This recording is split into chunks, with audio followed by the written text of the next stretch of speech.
especially for those who are joined the Shopee Colleague 2021. First of all, if you can you hear me clearly? Please place #1 in your chat box for checking your chat option.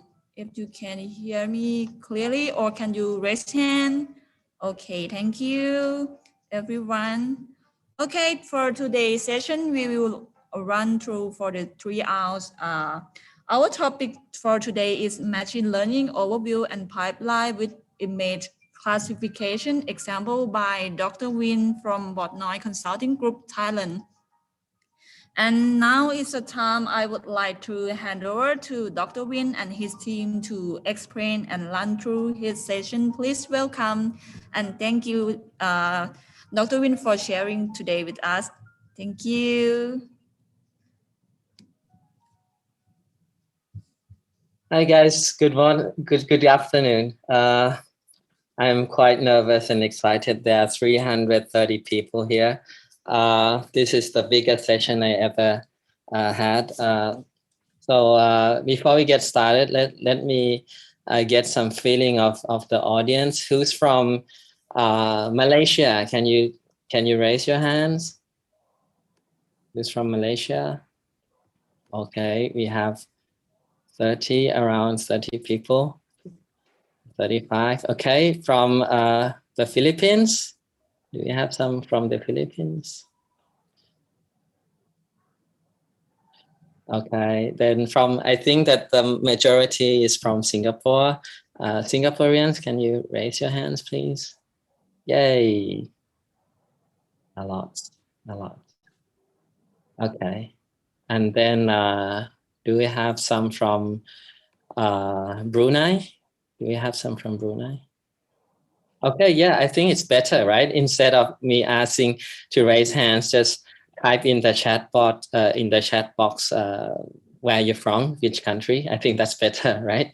So I have some feelings. Cool. Nice to meet you all, right? Okay, we have from Thailand, we have from Malaysia, Vietnam, Cambodia. Do we have? Wow, Uzbekistan. We have from Uzbekistan as well. Wow.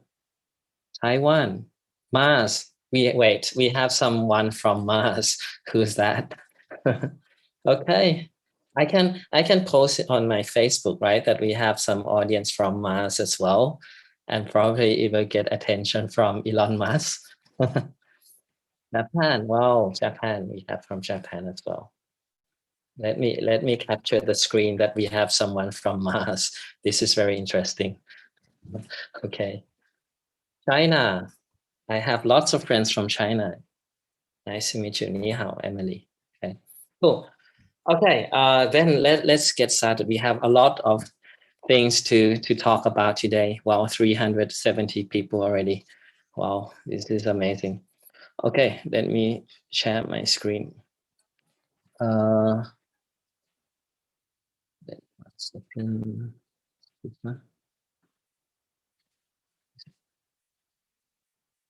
Yeah, you see, I've been searching for some calculus picture, so you kind of will get some feelings, right? That what we are going to go through today. Okay, but don't be so worried about that. I'll go very basic calculus. Okay, before that, let me share the slides. Here. Copy, and I'm going to put the slides in the chat window so you guys can access the slides. Okay. Cool.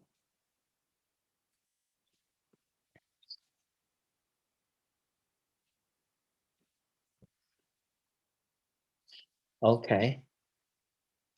Okay. So let's get started, shall we? We have, it's not only me, I have my team as well. So if you guys have any questions, just type in the Q&A box or in the chat as well, then my staff will help if to explain or if you have any troubles, right? Okay. So, okay. So about a bit about myself. My name is Win. I'm the founder and CEO of Botnai Group. Botnai Group is a deep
is a consulting company, and we also implement AI solutions as well. We have three functions. The first is chatbots. The second is AI as a service. So we have natural language processing, computer vision, speech recognition. And the last is data science consultancy. So we train, we coach, and we consult as well. Some of the clients, big enterprises in Thailand at the moment, but probably we will scale to Southeast Asia soon, hopefully. These are some demos that we have, like we synthesize faces, we do transfer motions as well, speech, text to speech. You guys can, but it's in Thai, right? For the Thai folks, they can hear the synthesis of the voice. Then this is the community. We have around nearly 8,000 members right now, and we have lots of articles, but right now it's all in Thai. Or hopefully in the future, we will have English articles as well. We have around 100 plus. We've been partnering with Shopee since 2 years right now so far. Well, before COVID-19, we have some sessions at the head office in Bangkok, but later COVID came, so this is our second time to have this online event. Okay, that's it? No, I think it should be this one. Sorry, that's just the intro. Okay, I will send you here. Okay, this is the presentation. Okay, it's in the chat window, so you guys please access it one more time. That was the. Okay, 1 second. I need to change the permission. Okay, should be fine. Should be fine now. Okay. Yeah, and this is the one that I think it's very interesting. So I think that right now we don't have enough data scientists and AI engineers. It's not only in Thailand that we lack of these resources, but I think around the globe. So one of my aim is to have train data scientists, train people, and put them in this hub, in this pool. So then any companies or SMEs, they want to hire data scientists short term or long term, 3 months, 6 months, they can get these data scientists from the pool. So we are recruiting, we are training, we are testing, and I think that this has high potential to expand to other countries as well. Okay, so that's the introduction about myself and my company. Today, I'm going to go through with you guys machine learning and some image classification workshop. This is the agenda. So at the beginning, I'm going to give a very quick overview of AI, all right, one slide, and then I'm going to go down, which is the core of today, which is machine learning. We only have 3 hours today. I think this is the heart of AI. And if you guys have some sense, some feelings of what is machine learning and how it works, then you guys can extend this basic, get some more knowledge from the internet, digging into the keywords that I'm going to give you, and hopefully it will help you to participate in this Shopee and won some prize, hopefully, right? Okay, so machine learning, and then I'm going to talk about cost function. What is cost function? Gradient descent, which is the key of training the AI, the models. And I'm going to implement linear regression from scratch, right? So you guys will have chance to see how it's not like a black box that you just use the libraries, but you can see how the weights gets updated and what weights before that I will explain you. And then hopefully we have some times to have a quick go through image classification example on the Colab.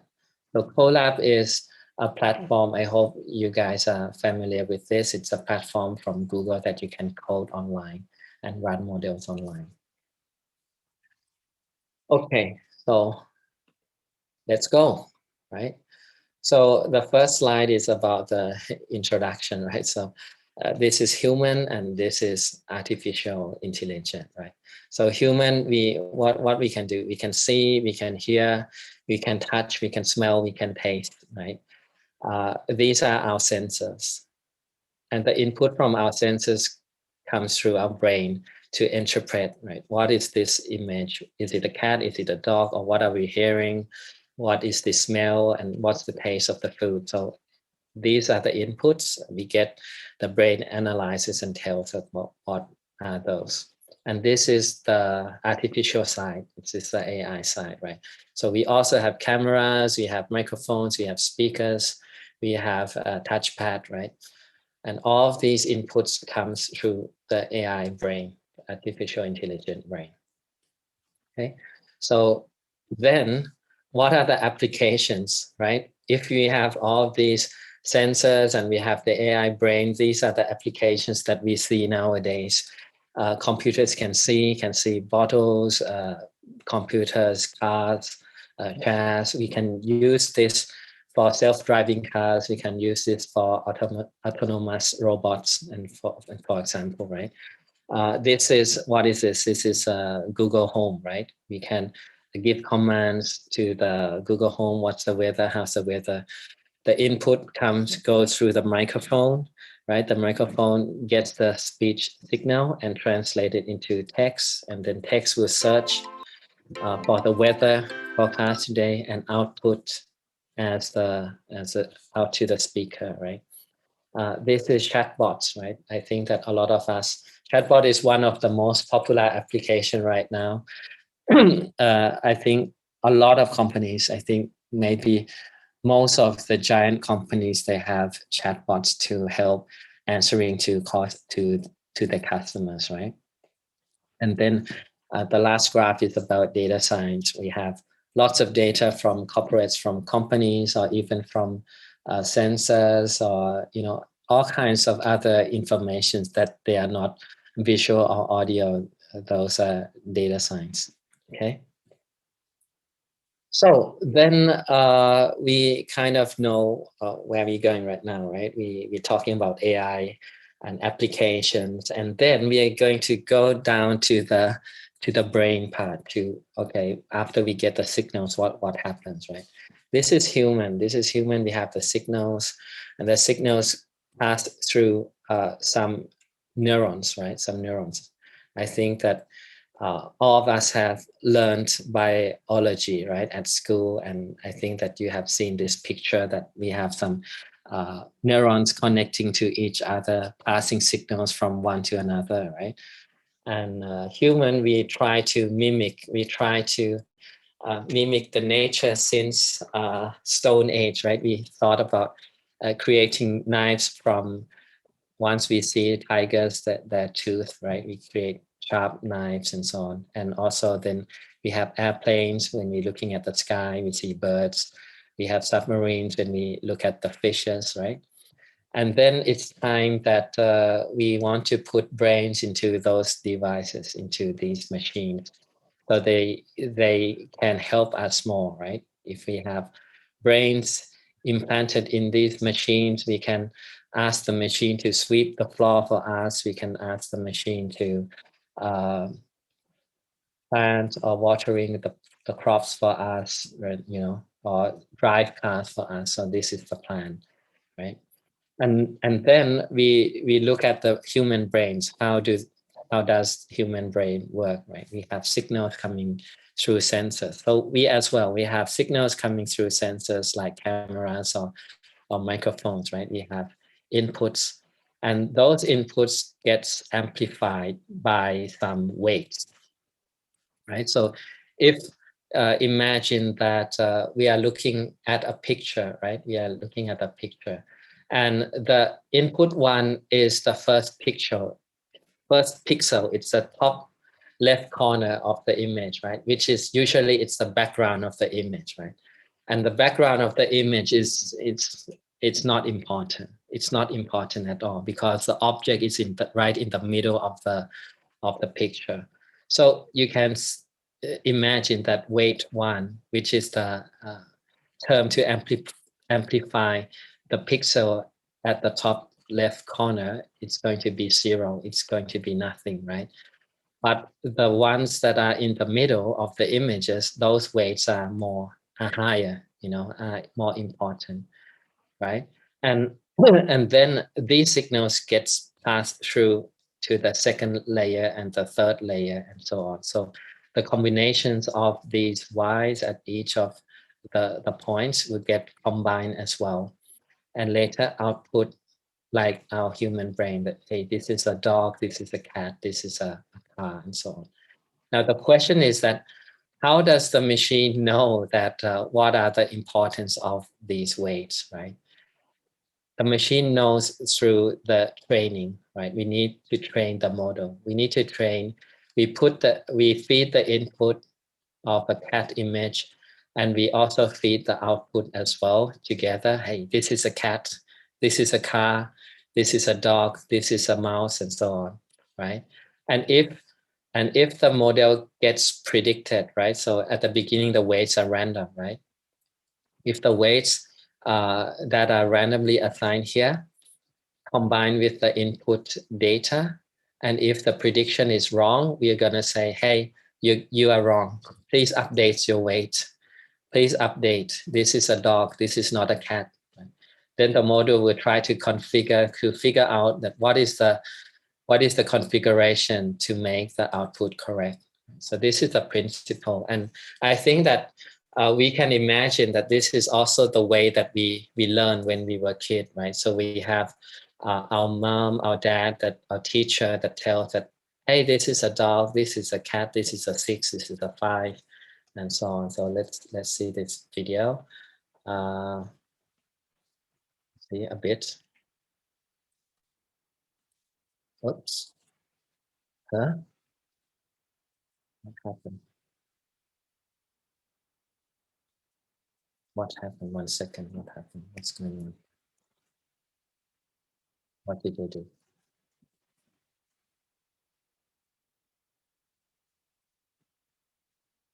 Eight, 7, 6, 5, huh?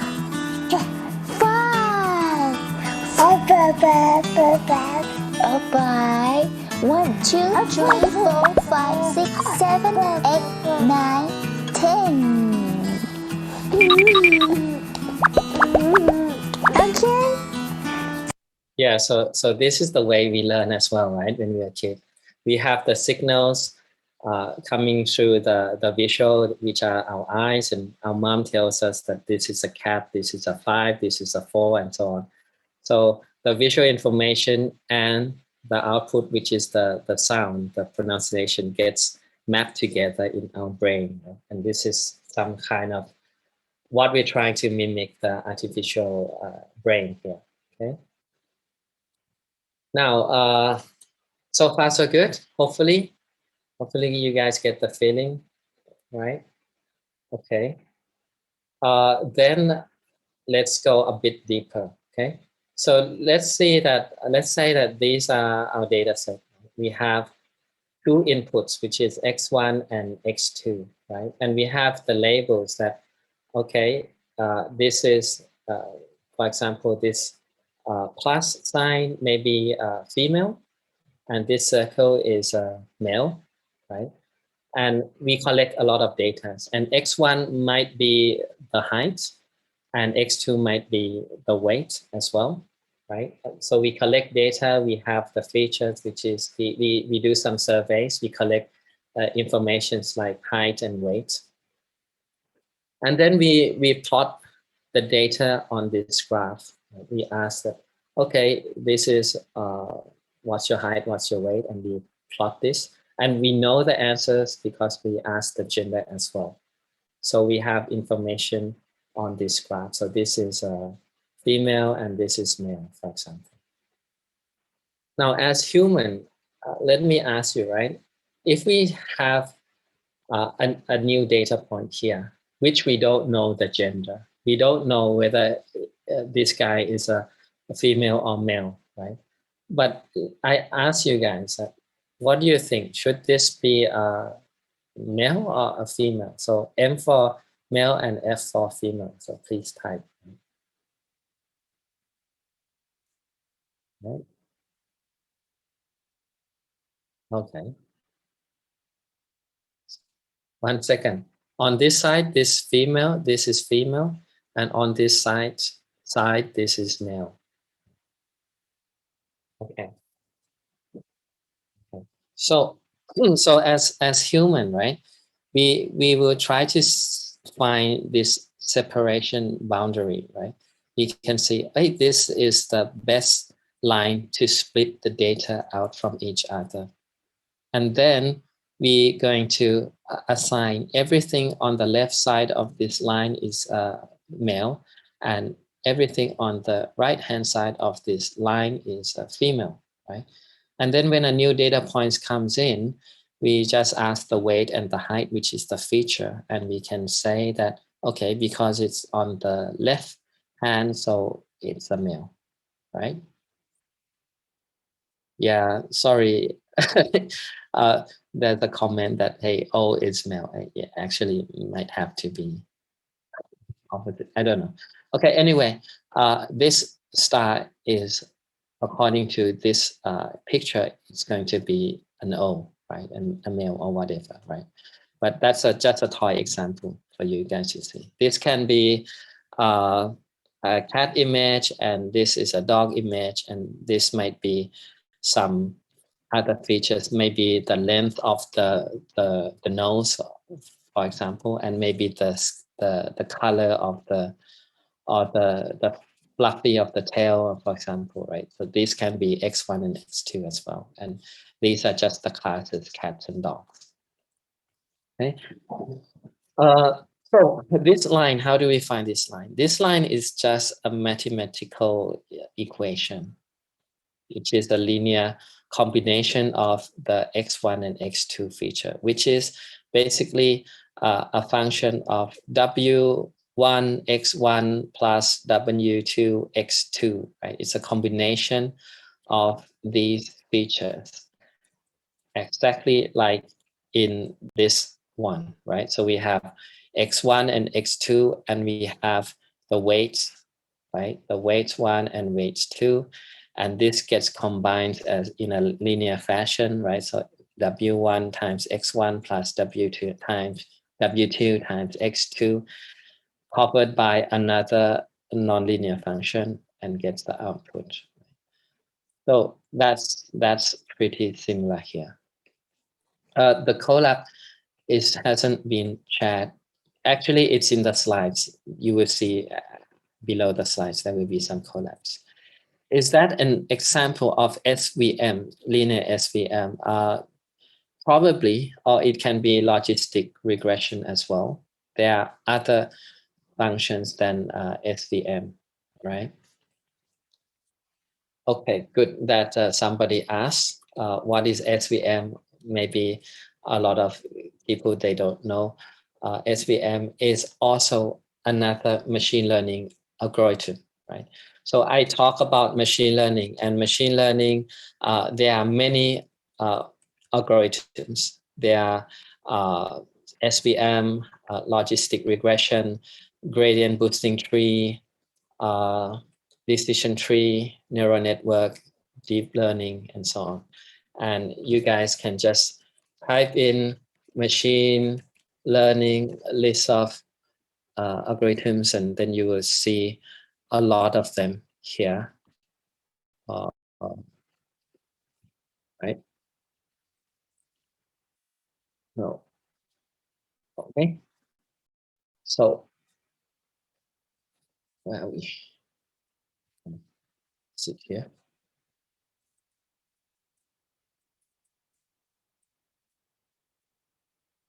Okay. Okay, then let's go next. This is a video clip that will give you more ideas on how the weights and what is a neural network and so on. So this is an image of numbers, right? And at each of these dots, these are pixels. This is pixel 1, pixel 2, pixel 3, and so on, right? And then all of these pixels gets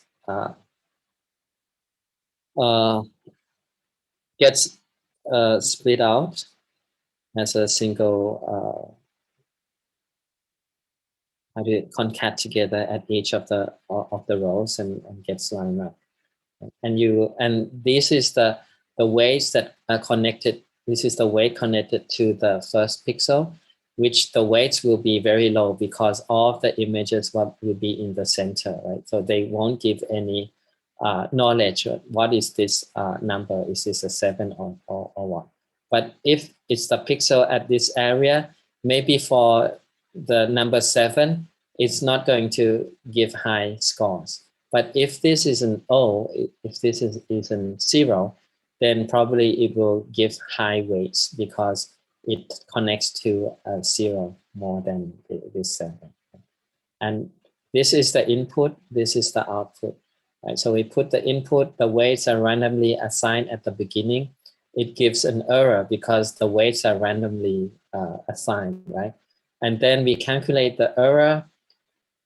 We calculate the error and we tell the machine that, hey, there's a lot of errors. You have to adjust the weights until you will be able to predict a 7. So let's see quickly this example.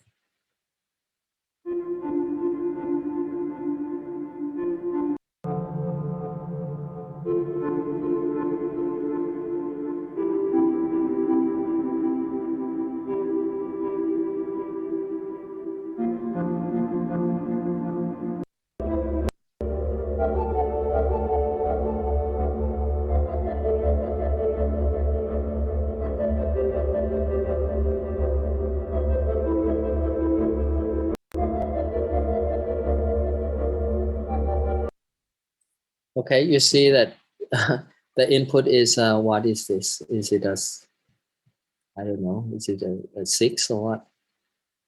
No, this is a 6, right? But it gets a 2 because a 2 is kind of the pixels are, this is at the very early stage of the training, right? So probably it thought it's a 2 because there's this curvy at the bottom as well, right? But then after we train more, right? We train more.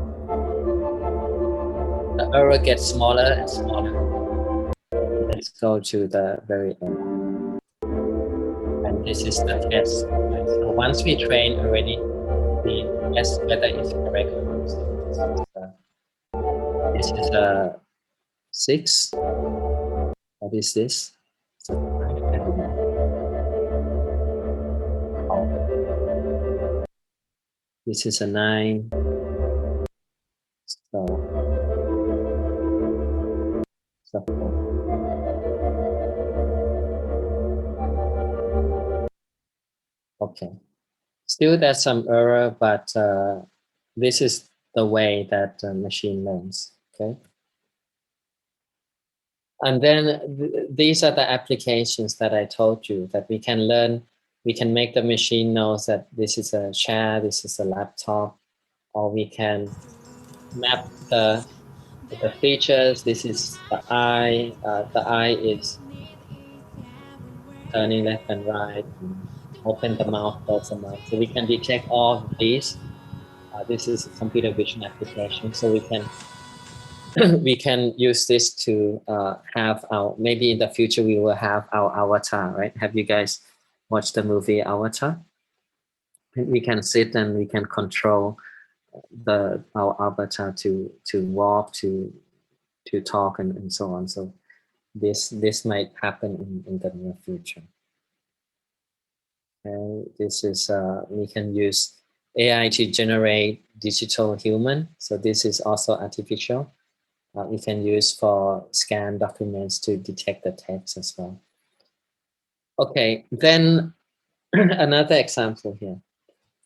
We are going to go through an example of linear regression because I think this is the easiest model that to teach for beginners, for people who are new to this machine learning domain. Well, 481 participants. Okay. Again, I will ask you, right? So we have these red dots as our data. Maybe the feature is the square meters of our condo, right? And we want to sell our condo. We want to sell our house, right? And this is 60 square meters, 80 square meters, 100 square meters, and so on, right? And this is the price. So maybe this is 200 USD, 200,000 USD, 150,000 USD, and so on, right? So we collect a lot of data, right? We collect data, we ask, we do some surveys. What is the price that you have sold your condo for, right? And we collect the data. We have this guy has sold his condo for 160,000 USD, and his condo is 90 square meters, right? And so these are the red dots. These are the data that we have collected. Now, what we want to do is that we want to find a line that goes through this data, right? We want to find a line that fits through this data. Why do we want to find that line? Because we want to make a prediction. If somebody asks you that, I have a condo, 60 square meters, what price should I sell? What price should I sell the condo?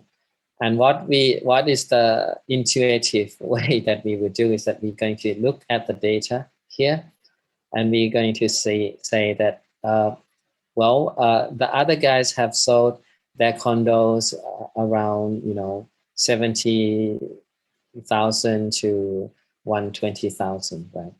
So if you sell your condo at 40,000 here, so the blue line is the prediction line. It's the model that you want to predict. You want to give the prediction. What it means that if the condo is 60 square meters, you're going to predict the price at 50K. But if it's 80 square meters, you're going to give the price at how much? 75K and so on.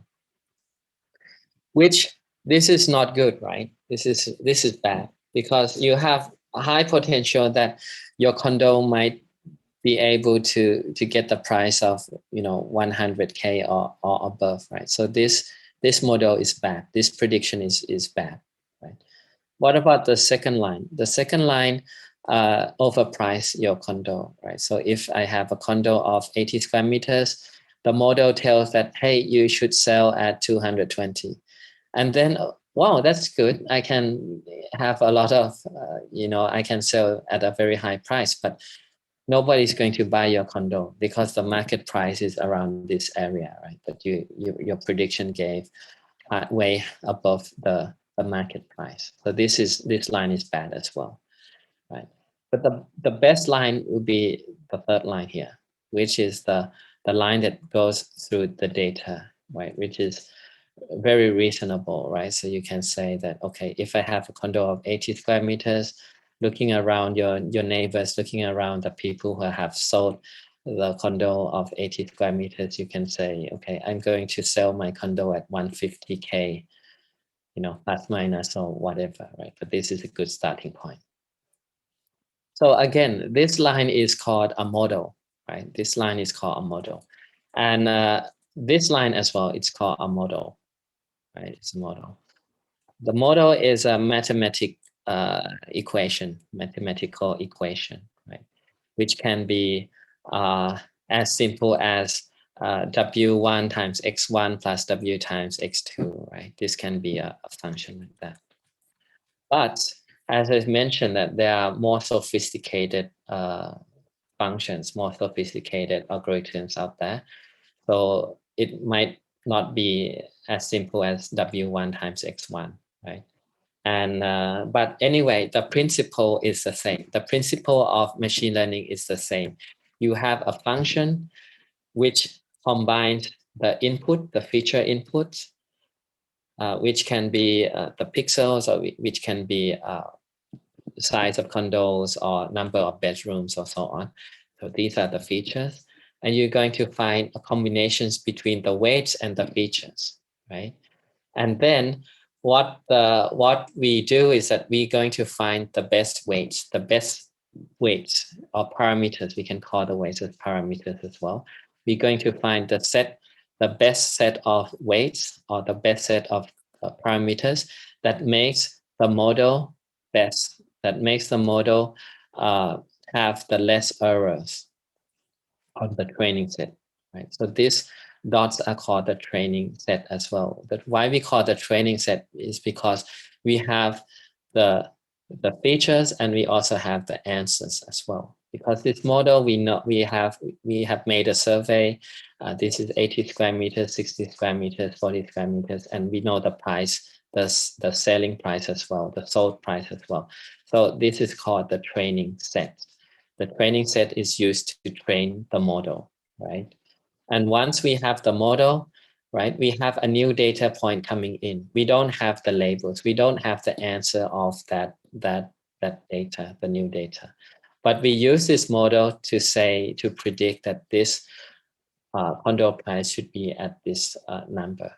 Or in this example, this is a new data point. We know that, hey, because it's on the left side of the model, so it should be a male or a no, right? So this is the basic, right? Okay, so so I hope you guys follow this, right? So this is the very, this is the concept. This is you guys have to have this in your mind. What are the definitions? What is a model? What is the training set? What is the data? What is the feature, right? And I think that if you have this in mind, then we can go further. We can extend our knowledge in machine learning. Okay. Now, so far so good. Shall we have a pause? Shall we have a Q&A? You want to ask something, or should I go to the next slide? Okay, maybe let's have a 5-minute pause, and if anyone wants to go to the toilet, then feel free. Anyone wants to stay here and ask some questions, I'm on the chat window waiting for the questions before we go to the other part, which is the equations and all that. Okay. If not, then just take a break. Just give a 5-minute break, and then we come back at 3:50, right? Otherwise, just ask questions, and I will help. Okay, so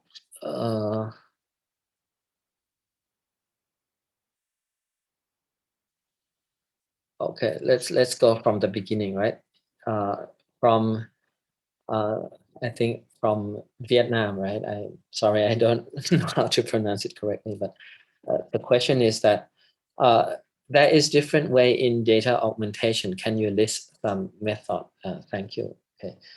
So data augmentation, there are many methods as well, right? And traditionally, I don't know, I'm not so sure that are you talking about for images or for what what uh, what kind of data that you're talking about. But for visual, we can flip the image left to right. We can blur the image. We can swap the image, and recent techniques. We can use GAN. We can use generative adversarial neural network to synthesize image. I think that this is the most advanced technique recently that we can generate some images, realistic images like this. And I think that we have seen this a lot on the internet. We can see GAN image generation here. And you can see that we can generate butterflies, we can generate birds, we can generate voice, and a lot. So this is the latest technology. We can use this to create synthesized image that looks more realistic, right? Then the second question is where can I get the slides and example code? So it's everything has been shared already. How would you say that there are any must-read or classic computer science books? Could you give me some recommendation? My best recommendation to you guys is please go to youtube.com, right? And search for Andrew NG. This is the best. I also follow his lecture. Very, I don't know, very highly recommended. But go through from lecture 1.1 down down to the 16, 17, 19 or whatever. And then he also has deep learning specializations for NLP, for computer vision. He's the best. Right? So please start from this. I highly recommend. What do you think about personifying chatbots? What do you think is an appropriate approach?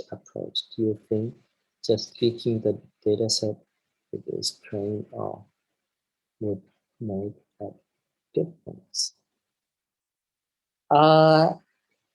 Personifying chatbots. We have made Botnai, which is a friendly chatbot, and we have uh, input coming in from users that talks to Botnai, and we try to make a character of Botnai that he's a boy, and this is the way he should answer. And at the beginning, as I mentioned, that we need to train the agent, we need to train the AI. If this question comes in, what should Botnai answer? So this is the way that we were able to give a persona, a person to Botnai. And after that, we can use this as a training set to synthesize more ways for Botnai to answer. These are very deep questions, right? Can we use linear regression for classification? If we linear regression, the term regression is that it's not a classification. It's not a yes or no. It's predicting a continuous value. So what we do is that we put a sigmoid function over it. A sigmoid function. What is a sigmoid function, right? Let me show you. Sigmoid function. A sigmoid function is this function, right? So if the prediction is high, then it will be 1, and if it's low, it will be 0, right? And we will say if the prediction after putting a sigmoid function on top of it, if it's above 0.5, then we say it's class 1, and if it's lower than 0.5, then we say it's a class 0, right? So we can transform linear regression to be a logistic regression. We call logistic regression, which is the classification problem. Is linear regression usually need for prediction using multiple features? Yes, of course, when we want to do some predictions, we have more than one features. Just now was just a toy example, right? Where there's only one feature, which is the square meters, right? But usually to make the price of a condo, there are more factors than just the square prices. Wow, okay. I'm tired already just answering the questions. I think my team, can you guys maybe type and help to answer these? How how to get a data science internship if I don't have prior work experiences? Uh, okay, once you have this idea from my lessons today, right? You have all of the keywords, you have some sort of sense. What is machine learning? What is data science? What is computer vision, and so on, right? And then you might probably want to go through this Andrew and G, which I will type in the chat window here. And then what you want to do next is that maybe try to implement something from cargo.com and build up your GitHub repository, and then take this to apply for an internship. Cargo.com, this is a very nice website that has a lot of data sets, and there are some competitions as well, like predicting movies, TV shows, COVID, and so on. So just try to do some predictions, image classification, and build up your CV to apply for internships. Hey, there's someone that trying my code already. Okay, slow down a bit, cool down a bit. We still need to wait for our friends, right? Then, sorry, what is sigmoid function? Again, sigmoid function. Just type in sigmoid function. It's a function that takes an input, which is, this can be the prediction of the regression problem, right? Somebody asks, let's say that this is the house price, right? Or you want to say, will this price be sold or not? Will be sold or not? And then you put the price here. The price will say that, okay, if C is very high, so this is C, this is C. This is the output. This is the input, and this is the output, right? So if the input is very high, then the output will be 1. If the input is very low, if the input is minus something, then the output will be 0. And this is a sigmoid function. Okay. Please read Wikipedia, or get some more understanding of this function. We will use a lot as well.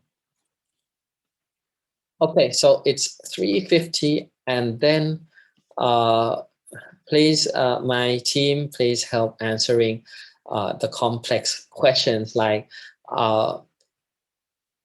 when and how do we use to choose the best fit linear regression optimization like L2 or lasso regularization, right? So these are very more advanced stuff than the majority of the audience will get lost if they talk a lot of it. So let me go back to my slide, right, and continue the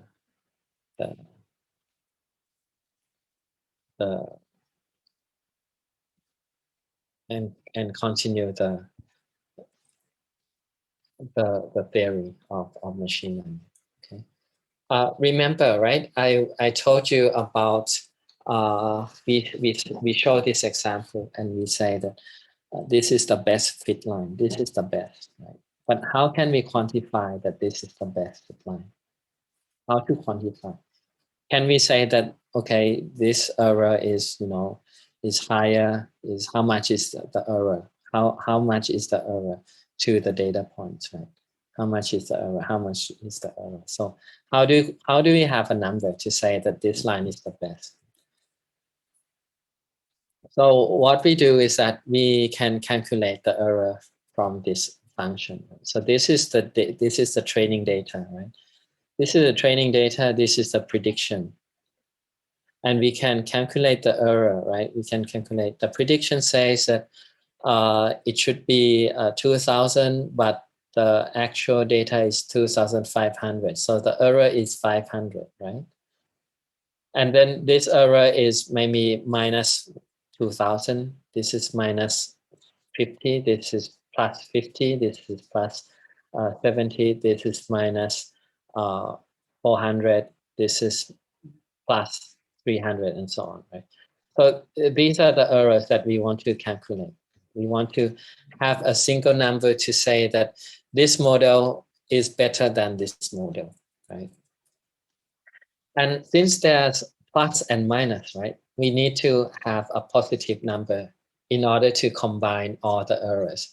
So that's why we have y minus y hat. Y is the actual and y hat is the prediction. So we have the actual minus the prediction, and we have a square here to make it a positive number, right? So this is what this was minus 500. Then we have a square, so it's 2500. So it's a positive number, and then we add up all the errors and divide it by the number of the data, and we call this as an error function called mean square error, MSE, right? Mean square error. And then this is another way to calculate the error. So we can take the absolute, so y minus y prediction, and we have an absolute sign, and we sum up all of the errors divided by n. So this is mean absolute error, right? Okay, so you guys kind of connect the dots right now, right? So we have this, we can calculate the mean square error, we can calculate the mean square error, we can calculate the mean square error. And by looking at this example, you can see that the mean square error is the less, and so we choose this, right? So without doing any machine learning or sophisticated stuff, can you guys who knows Python think of a way that we can find the best line here? Can you type in your chat? What is the way? If you don't know machine learning, what will you do? What will you do? No. I'm not talking about linear regression. I'm just talking about this line is y equals to ax, right? Y equals to ax because it passes 0, 0. And then we know from our math, right? So this is y equals to wx. How do we find the best w without talking about machine learning, without talking about gradient descent or whatever? How do we find the best line? Try and error. Yes. Mr. Wisley, Teo, I guess from Malaysia, because I have a friend from Malaysian Institute. I don't know. Okay, so a lot of people have different ways, right? SciPy, use SciPy. Okay, so I mean, yeah, but a lot have answers correctly. Just try, right? Just try W. This is maybe W equals to 0.5, right? This is W equals to 1. This is W equals to 0.8, So just try and find out which W gives the least error, right? So let's do that. Shall we? Let's do that. Let's go to our collab here. So go down to the... In the previous video, we Here. Just take this. Okay, let's go to our collab here.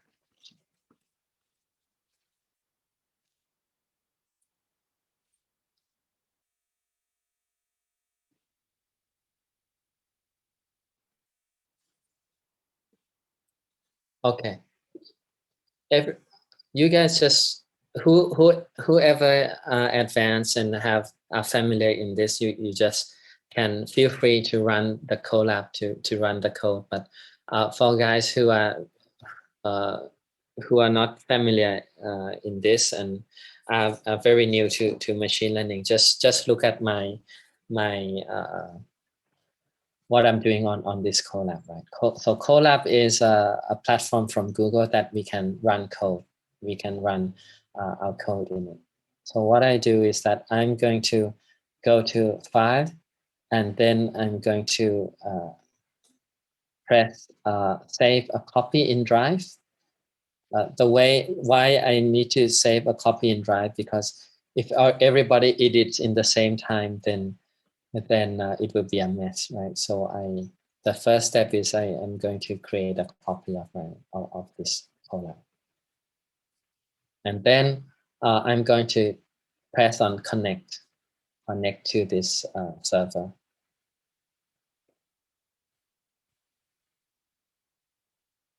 I assume that all of you guys are familiar with Python already, because that was the prerequisite. But whoever is not familiar with Python, just look at this carefully, and you can learn Python at home and maybe revisit this again.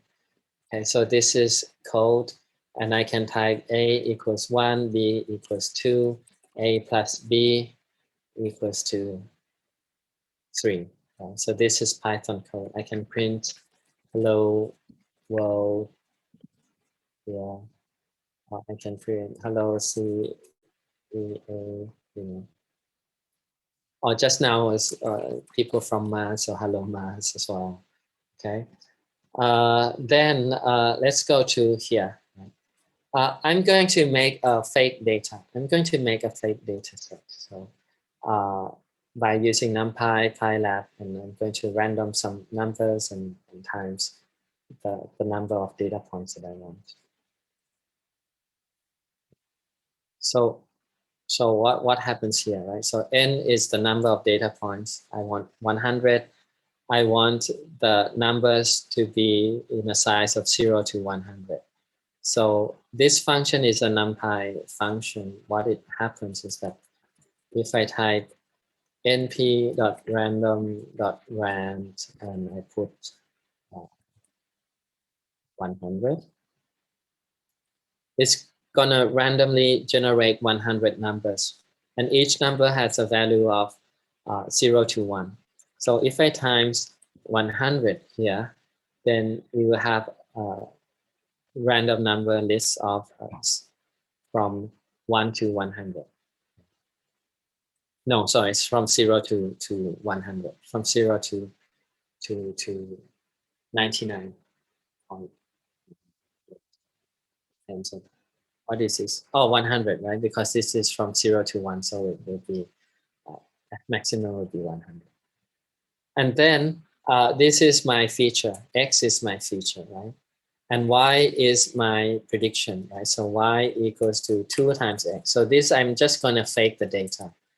I'm just going to fake the data here. Y equals to 2 times X. Right? And I make a scatter plot, X and Y. I have this data.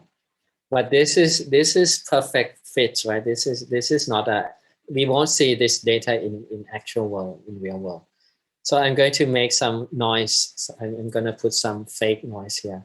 I'm going to random some numbers again from minus 0.5, right? Because this random number is from 0 to 1, right? So I minus 0.5, so it's going to be random from minus 0.5 to 0.5. And I'm going to amplify, create an amplify of 50.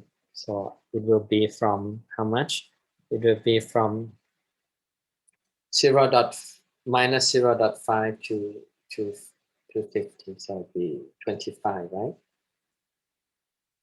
0.5 to 50. So the maximum will be 25 and the minimum will be minus 25. And I'm going to add and subtract to these data points. So I have a more good looking, more realistic data toy example like here.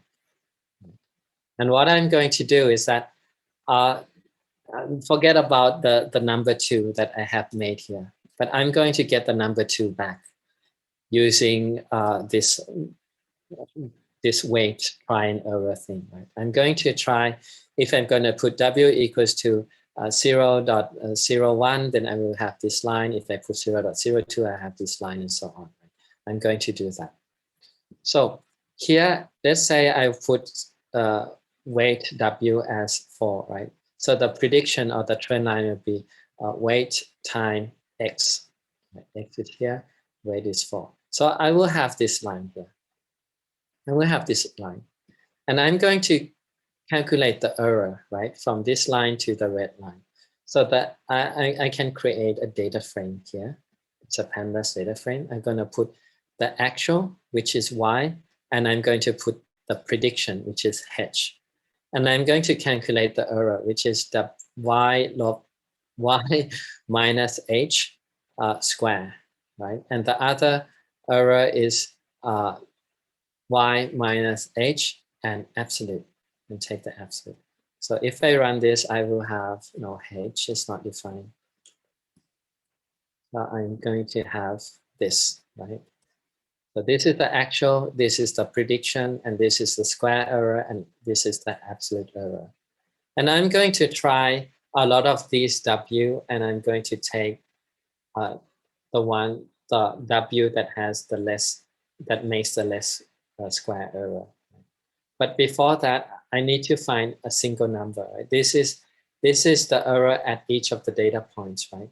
I need to find the error. So I'm going to take the mean, right? So just now was the square errors, absolute error. I'm going to take the mean, and I will get the mean square error and the mean absolute error.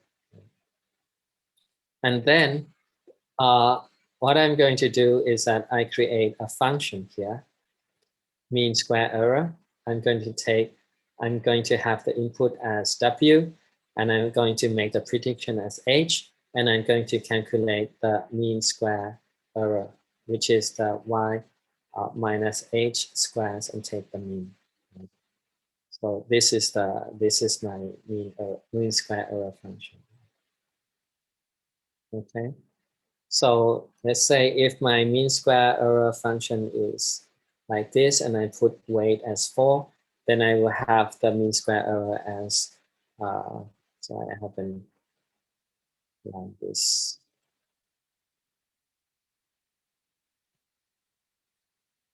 So this is 14733, right?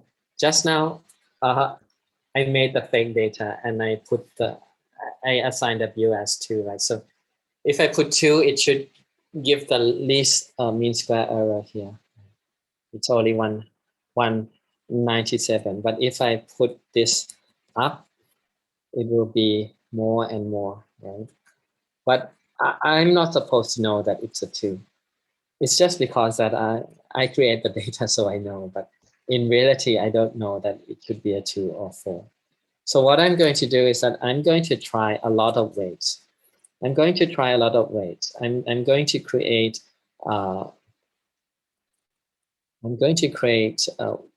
weights. This function creates numbers from minus 200 to minus 250, right? So minus 200, minus 199, minus 198, minus 197, and so on, up to 249. And I'm going to divide this by 10. So this is the weight list that I'm going to try. And at each of these numbers, I'm going to calculate the MSE error.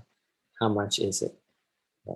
So here, I'm going to create an error list, and I'm going to have this wait list that I want to try, and I'm going to use a for loop for W in W list, calculate the error, append the error to the error list, and make a scatter plot here.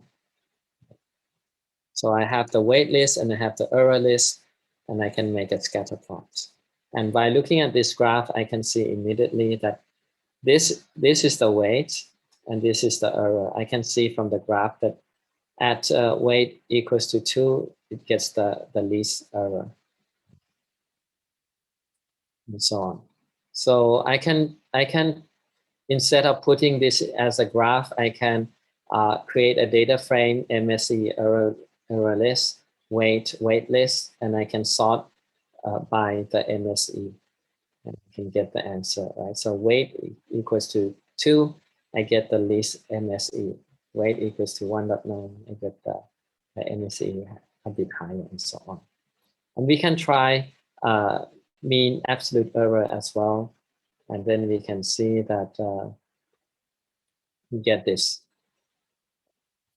We get this chain. This is called the error function. So please jot down as well, right? Error function. This is error function, and sometimes we call loss function, or we call cost function as well. So I think that guys who are in this domain in machine learning, you have heard for sure the term of cost function, the term of objective function, or the term of loss function. Okay, we can do as well, and we will get the same result that we have the parameters at 2. Once we have the parameters at 2, then that's easy, right? So we can just use the 2 times x, and we have the prediction. Right? Y hat, no, h is equals to 2x, and we can plot pi dot plots x and h. And then we can say, okay, if x is 80, then the price of the house should be 150 USD. And so this is the very, very basic way that we would do, right? If we have one parameters and we want to find a line that fits the data, right? But then it gets more complicated. If we don't have only one x, we have many x's, and we have more sophisticated functions like deep learning. And then what comes in is we call gradient descent. Okay, we need to revise before we jump to gradient descent. We need to revise a bit of calculus. And I guess who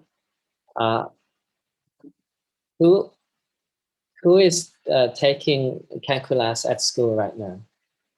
Who are taking calculus at school right now? Are there?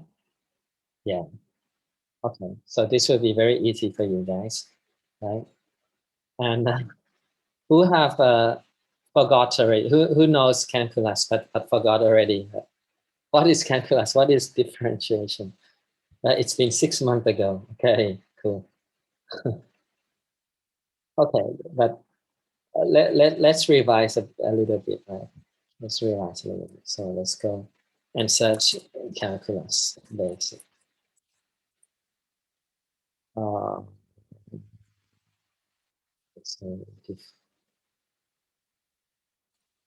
That's autodiff. I don't need to know calculus. Okay. Diff,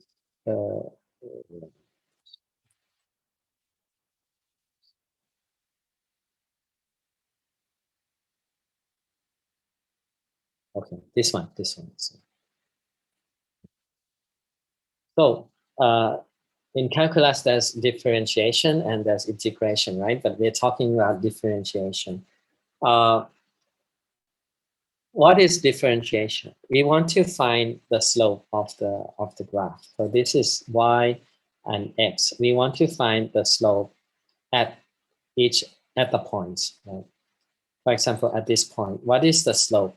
The slope is that we're going to take a small change in y over a small change in x. And that is the slope at this point. And we can think about this as when we drive a car, right? We drive a car and we accelerate the car, right? At the certain point of the time, the speed of the car will increase, right? And then maybe once we step on the brake, then we're going to de-accelerate, right? So the speed of the car will decrease as well. So at those points, these are the points that I'm talking about. At this point, the acceleration, what is the acceleration? At this point, what is the acceleration? If the speed is constant, we're not pressing the accelerator pedal, then the speed will remain constant, right? The speed won't change. But at the point that we press on the pedal, right, then the speed will increase. So that's the point. That's the point where we want to calculate. That's the point. That's the slope. A small change in the speed over the small change in the time, right? So this is the speed, this is the time, and the slope is the acceleration. And this we want to calculate. And why do we want to calculate? Sorry, before we go that, let's go to some rules of differentiation, right? So this is the y, right? Y is a function of x, and we plus x by a little bit, delta x, right? We plus delta x by a little bit, and we minus the y, or the speed, without any change in the at the time at let's say that this is at time 2, right? So the speed at time 2, and then the speed at time 2 plus a little bit of time, let's say 0.001 seconds as well. So this is the speed, the change in the speed at a small change in the time, right? And this is the limit, right? Limit delta x is equals to 0, right? So, so then this is a definition of df by dx, okay? And then there are some, I think that, okay, here, there are some ways, there are some formulas. We can remember the formulas, right? But this is the way that you prove those formulas, right? So if you guys remember that f y equals to x squared, what is the differentiation, right? Which is 2x, right? So let me share the whiteboard here. Okay, you see the whiteboard, right? So if y equals to x squared, right, plus 4, for example, right? So we want to find, so this will be the slope, right? The slope will look like here. So if x is equal to 0, y will be 4, right? If x is 0, y will be 4, right? And then this will be the slope. This will be some kind of the shape of the graph. Right? Now we want to find the differentiation at any point of this graph. We want to find the slope of any point in this graph. We want to find the acceleration at this point in time. X may be the time, right? And y is the speed. We want to find the acceleration at this point in time. We want to find the acceleration at this point in time as well. So we need to do the differentiation, right? So this is dy by dx, right? Which is equals to limit of the change in x plus delta x, right? The change in y over delta x. And the change of delta x is near 0, right? So this is what we want to derive, what we want to find, right? So then what we do? So this here is we want to put this in the equation. So it's going to be x plus delta x square, right? Minus f, no, sorry, minus x square, right? Because x we put, this is a parameter, we replace this in this.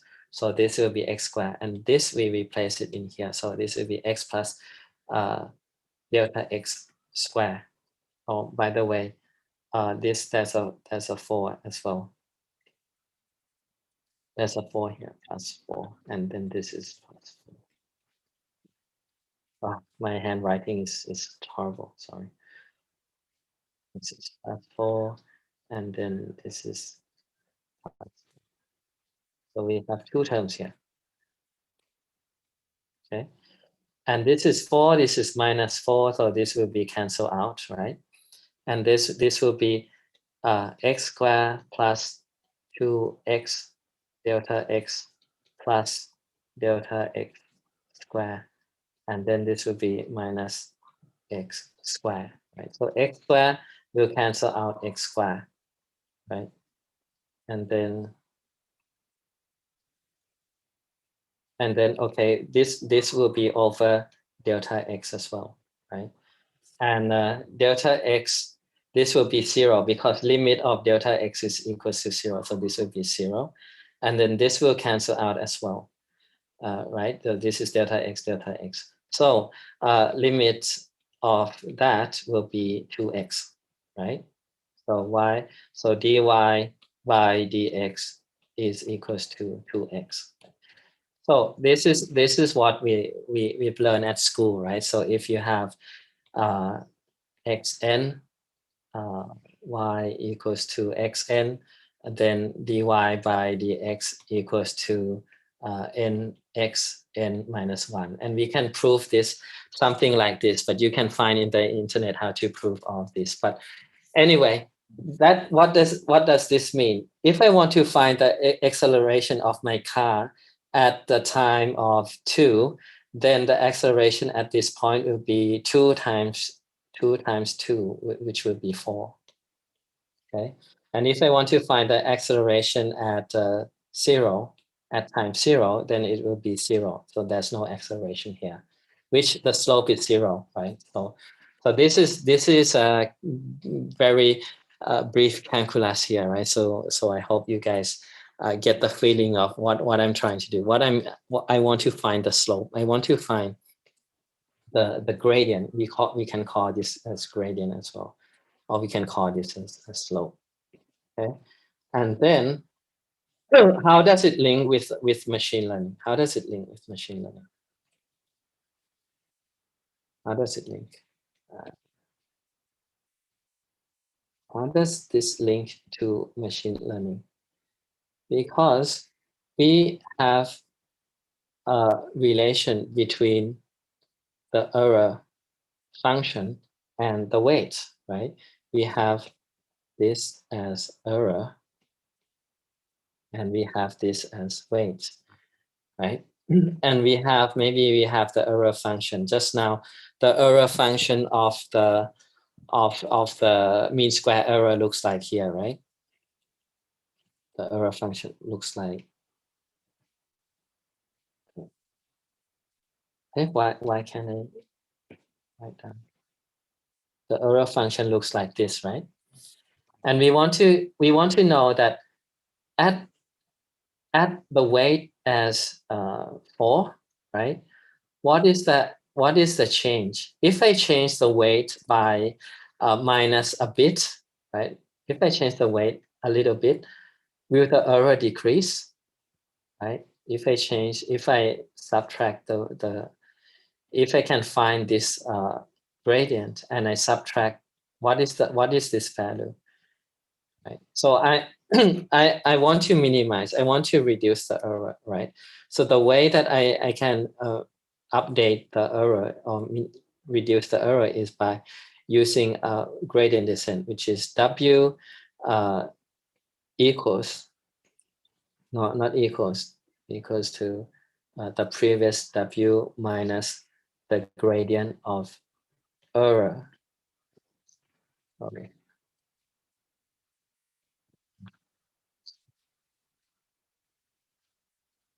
alpha, and then d error by dw. Okay, so this is the new weight, and this is the previous weight, and this is the differentiation. This is the acceleration. This is the differentiation between error and weight. Right? So if I'm at this point, right, we can see from this slope, this is a positive number, right?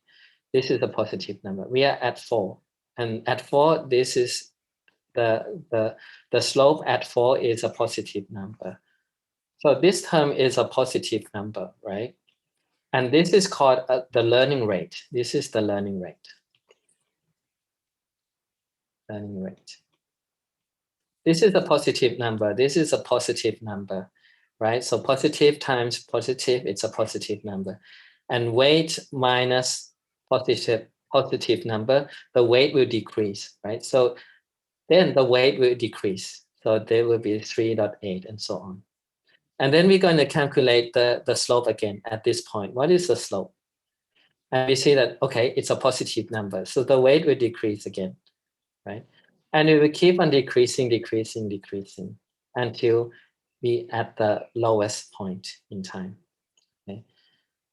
But if it's on the other side, if the weight is here, if the weight is 1, right? Just now the lowest point is at 2, right? If it's at here, the slope here is a negative value, right? At this point, the acceleration of the car is a negative number. And this is a positive number, right? So positive times negative times positive, it's a negative number.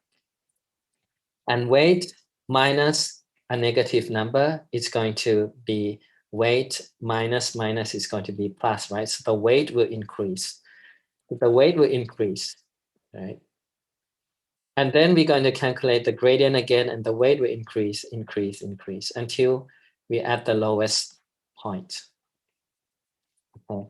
So this is why we need to calculate the gradient. And this is the learning rate. So we step by step, little by little, until we reach the minimum point. Okay. So I hope you guys have the feeling here.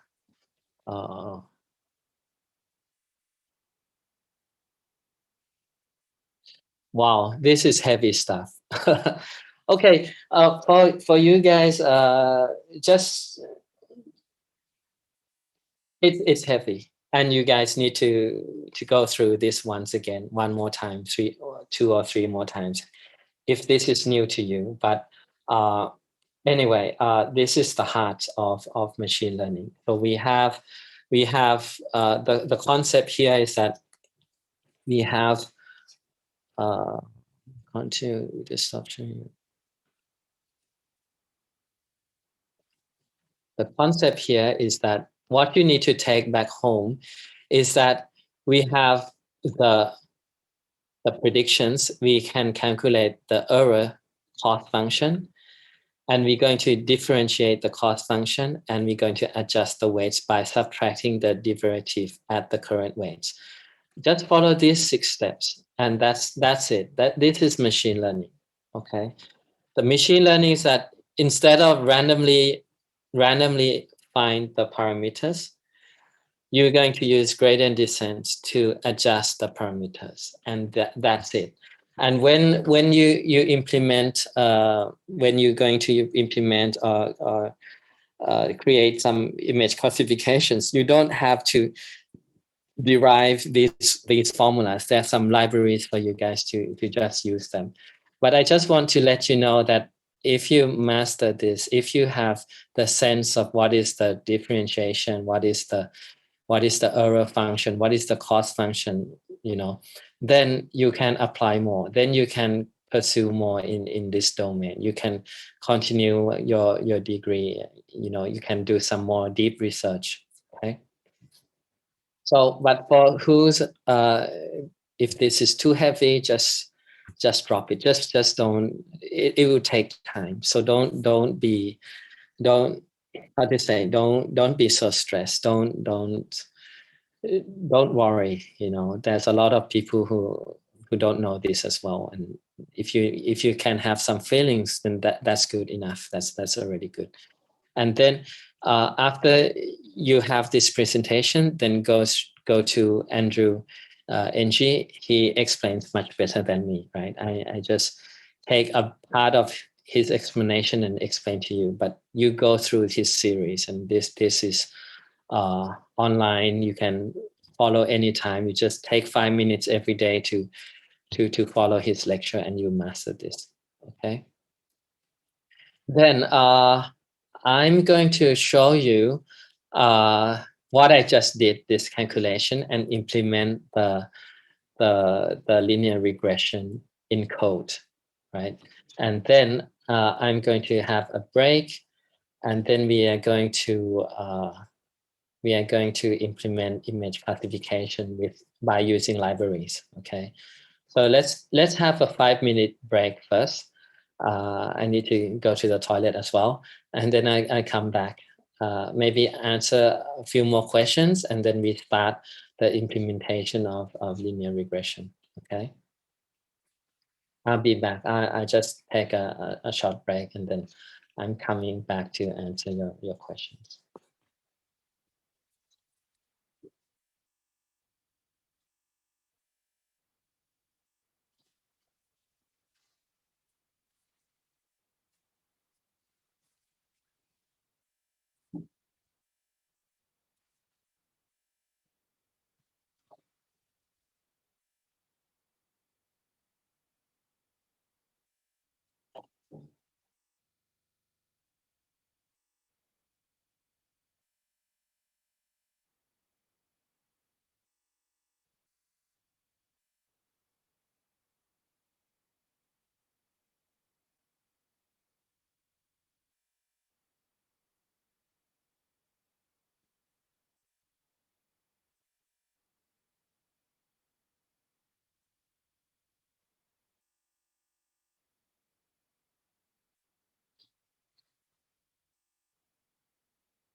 Okay, I'm back to answer questions, right? So, hi Win, I want to ask how ML model is set to be finished and ready to use, right? Um, so we have to define some metrics, right? Some metrics like what is the accuracy, right? If I want to make a model to predict dogs and cats, right? My expectation is that the accuracy has to be 90% before I can commercialize or before I can use. 90% means that if I have 10 images, the model has to predict correctly 9 images, right? And then I can commercialize, right? Or I go to a client and the client says that, hey, can you do face recognition to predict my clients, my customers? And I need accuracy of 95%. So that is the assignment from your customer. And what you do is that you find your training set. You split your training set into 2 parts. The first part is for training the model, and the second part is for testing the model, right? And if your metrics, your measurement is above 90% as you commit to your client, then that's fine. But if it's not, then you need to find you find a way to improve the model. And the way to improve the model is by tweaking the parameters, or by getting more data, or doing data augmentation like your friends asked just now, right? Okay, and then do we have questions from Q&A? I hope I'm not going too fast. Where's Q&A? I cannot find Q&A. Okay. Leon, gradient descent is a sub-process of linear regression. Is that right? Gradient descent is an algorithm, right, to minimize the error. And we use gradient descent in all machine learning algorithms, like linear regression, logistic regression, SVM, deep learning, neural network. We all use gradient descent. We have the error function. So the way we do gradient descent is that we find the gradient. We find the change between the errors and the parameters, and we follow the calculation that just now. Is it possible to get 100% accuracy, right? Yes and no, right?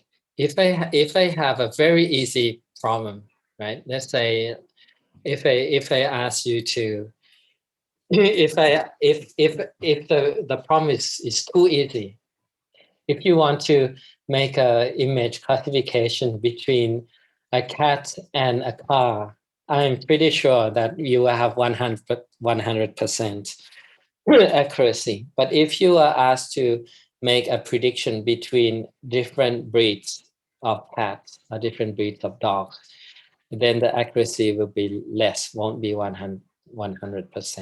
So yes and no. Right? What is weight referring to? Weight or parameters, you can call as parameters as well. It is the importance of each of the features. Maybe you didn't come at the beginning of the class. Let's say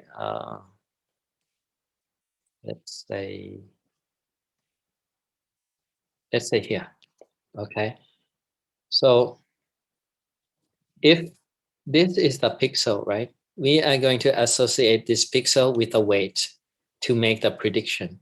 But let me ask you, does this weight or does this pixel, is this pixel important for the model to say that this is a 7 or a 9 or a 0? Is it important? No, it's not important. It's not important at all, right? Because all the information are in the middle. So this pixel is not important, but this pixel is important. This pixel is important. If there's a pixel here, right, which is white, then it probably will be a 0 or a 9, right? But it won't be a 7, right? So it's important. So for the model to know that this is not a 9, this is not a 9, this is not a 3, right? So that's the term, that's the weight. If we look at here, this is the input, and this might be the top pixel, right? This might be this pixel here, and this is the weight that associates, saying that is this pixel important or not? And as I said, if it's a top left pixel, then it's not important. So the weight will be 0, and this pixel when times the weight will be 0, so it won't affect at all the prediction. It won't affect at all, right? So that's the term of weights, or you can call it as parameters as well. So it's the same thing, weights and parameters. Does the learning rate affect the weights, or it only affects the speed of regression? The learning rate affects the step of the gradient, right? It affects the step here. Yeah. So if I have a higher learning rate, then the parameters will decrease a lot, right? From this point, it will come here, right? And when the parameter comes down to here, what happens? The error drops, right? The error less. So the question is that, does the learning rate affect the error, right? Is it? Why is it? I think that I've seen the question. Where is the question? Well, okay, no. So the question was, does the learning rate affect the error? Yes, it affects the error. Okay. Okay. What is the best way to deploy a model to use in real world?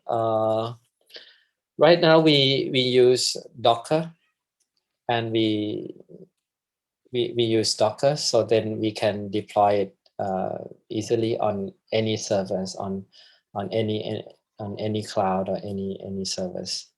Right? Docker is like containing all of the libraries, the important libraries that we use, and we can use this Docker and make sure that it will run on any kinds of machines, right? And then we wrap the Docker by Kubernetes, which can do some auto scales. If a lot of people are using our model, then it will spin off more machines, more instances. So we use Dockers combined with Kubernetes at the moment. Does the gradient descent function change for different regression methods? Yes. Gradient descent is not the function. Gradient descent is a method, right? The function is the error function. So it's the J here, which is the mean square error, right? So the mean square error is here,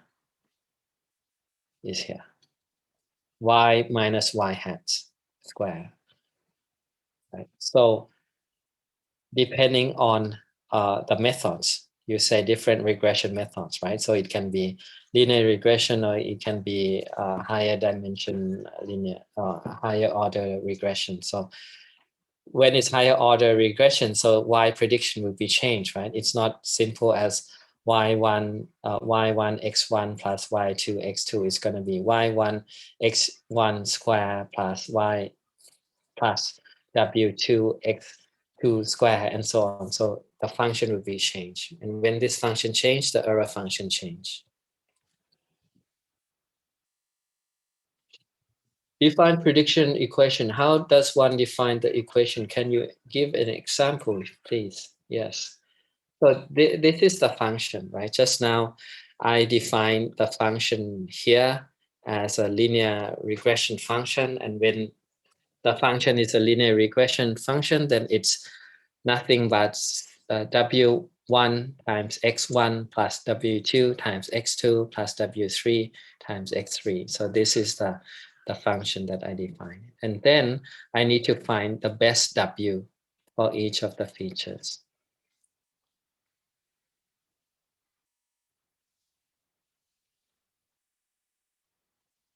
Yes. Do we do gradient descent for each weight independently?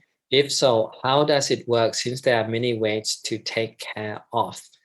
Yes, we do gradient descent for each weight independently. And then if we have time, then we will go through the math.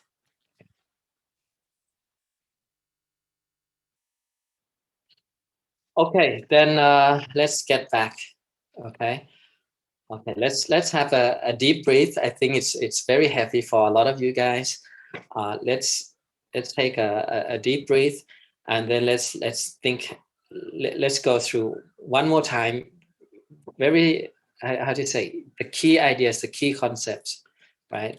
So we have let's run through very quickly. So we have sensors coming in, and sensors takes input data as features like audio signals and so on, like here, and it gets to the brain.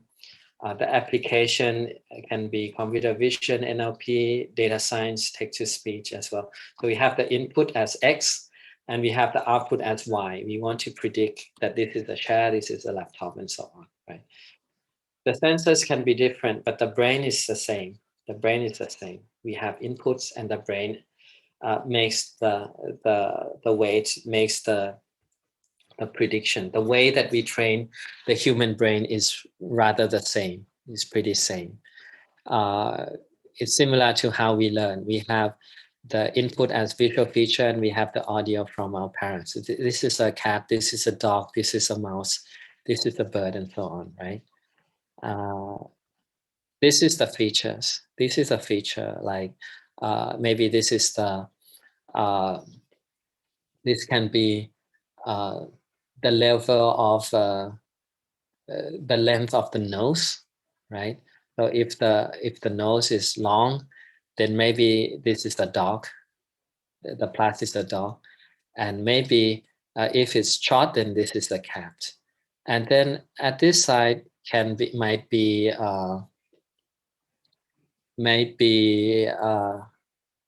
the length of the viscous, right? So this is like me the length of the viscous. And then you make this in a 2D. The circle is a cat and the plus is a dog, right? And what you want to do is that you want to find, this is the training set, because you're going to take a lot of pictures of dogs and cats and you plot the data in this graph. And what you want to do is that you want to find a line that splits between cats and dogs by using these two features, which is the length of the viscous and the length of the nose and so on. And this is your training set, right? So that's another keyword, the training set, right? And you want to find a line that splits the training set easily. I mean, split the training set nicely. If you make the line like this, then this is bad. If you make a line like this, then this is bad, because if you make the line like this, straight line, this is wrong, right? Because on the left side should be a cat and the right side should be a dog, but your line is like this. So this is a cat. No, this is a dog. So the best line is like this. So this is your training set. And the line is a model. A model is a mathematical equation. And this math equation is y equals to x1 times weight 1 plus x2 times weight 2. And then there's another function on top to discretize the what if it's a dog or cat, which can be the logistic function just now. Okay, so then we have features. X1, X2 is features, and W is the weights or parameters or the importance of the features, right? So that's the weights. That's the weights. That's the features. That's the model, right? This is the training set. So these are the keywords that you get today. You're going to take these keywords. You're going to Google it again, and you're gonna learn more. Okay. Now let's take another example, right? Here. This is the feature. This is X, right? This is the square meters of the house. And this is Y. This is the prediction. This is the price that you want to sell your condo, right? And what you want to do is you want to find a straight line that goes through the data, right? Goes through the data. And this is called the model. It's a mathematical math equation. And this, you see that it passed through 0, 0. So this math equation is y equals to wx, right? Y equals to wx. W is the weight. The W is a parameter, right? If the parameter is too low, then the model won't fit the data. If the parameter is too high or the weight is too high, then it won't fit the data. You want to find a sweet spot. You want to find the best W that could pass through the data, right? And how to do that, right? How to do that? If you have just one parameter, you can just do some for loop and randomly try and error. What is the best parameter? What is the best weight? But if you have more sophisticated equation, you cannot try all of the combinations here. Okay. So then what you do, right? You do gradient descent. Gradient descent, what is gradient descent? Gradient descent is you want to find the slope. You want to find the change of errors over the change of weights, right? You want to change the change of errors and the change of weights. And then this is a technique that once you find the gradients, you can subtract alpha, which is the learning rate, and the gradient or the change. If the gradient is positive, you're going to minus, right? Minus positive number, then the parameters will get smaller. This parameter gets smaller, the error is smaller as well. So this is the error and the parameters. So the error will be smaller. But if you have a negative slope, then you're going to plus, because this is minus minus times minus is a plus. Learning rate is a plus as well. So then the parameters gets bigger, but the error gets smaller. Okay, we are up to now. We are here. We are here right now. Okay, now let's try to implement linear regression. Let's try to implement linear regression. Okay, so go to this collab, the same collab. Yeah. Okay.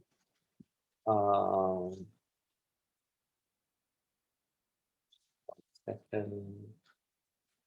Okay, but before we go to the collab, sorry, let me derive the formula for you guys first.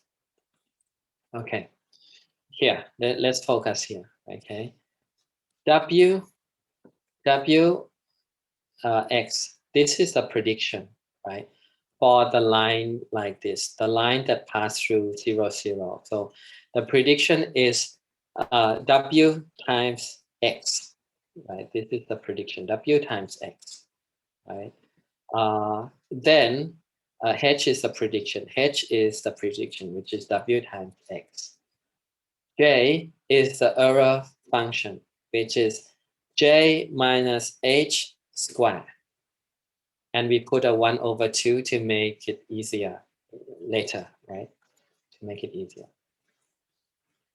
Then we are just going to find the slope, right? dj by dw. dj by dw, right? And I haven't told you about the chain rule. The chain rule is the you see that we want to find the relation between J and W. But look at this equation. Is there any W in the equation? No, right? There's no W here. So what we do is that we split here to be dJ by dH, right? dJ by dH times dH by dW, because H has a W, so we can do a differentiation between dH by dW.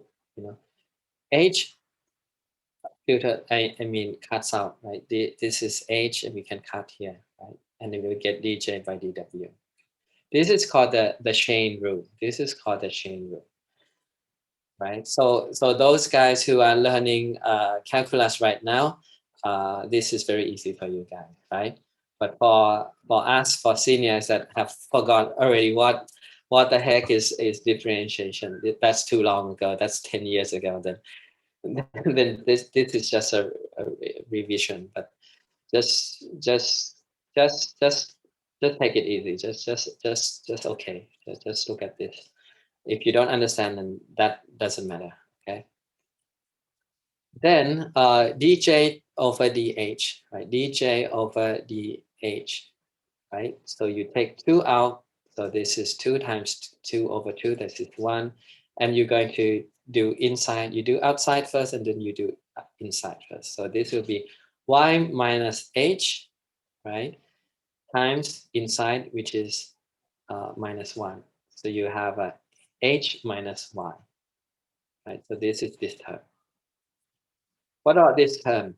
dH by dW. So this is just W, right? This is just W. Oh no, so this is X, sorry. dH by dW, this is an X, right? So you just take X out, right? Then you combine dJ by dH, combine, multiply dH by dW, so you have H minus Y times X. So this is your derivative. This is dJ by dW. This is your final here. Okay. Should I go one more time again? Should I go one more time?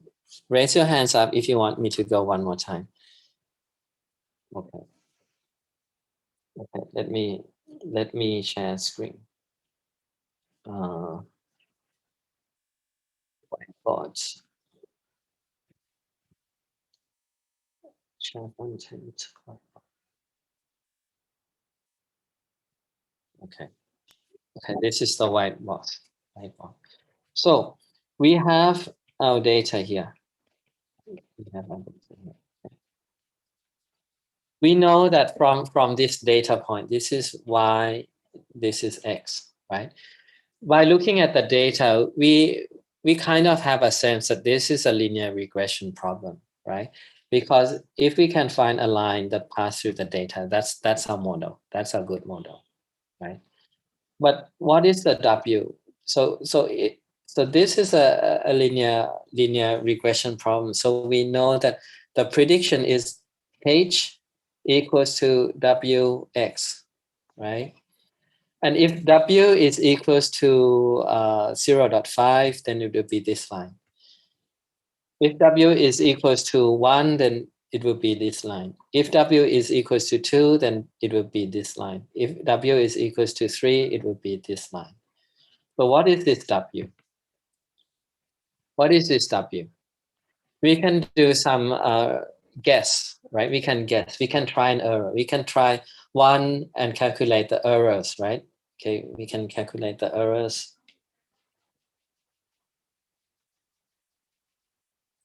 We can have H and X. We can try W equals to 1. We have this line, and then we calculate the errors. What is the error? Right? We sum up all the errors, and the error is 20K and so on.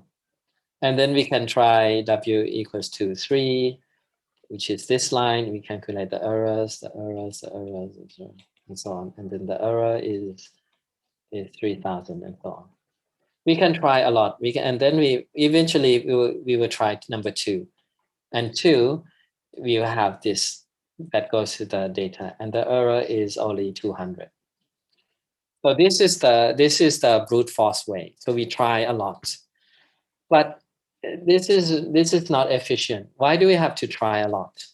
We know that if it's here, the error is 30K. So if we increase the weights, the error will get higher and higher. So if we know that this one, if we know that if we increase the error, right? If we increase the weights, the error gets higher. So why do we want to go this way? Why do you want to go this way? We want to go here, this way.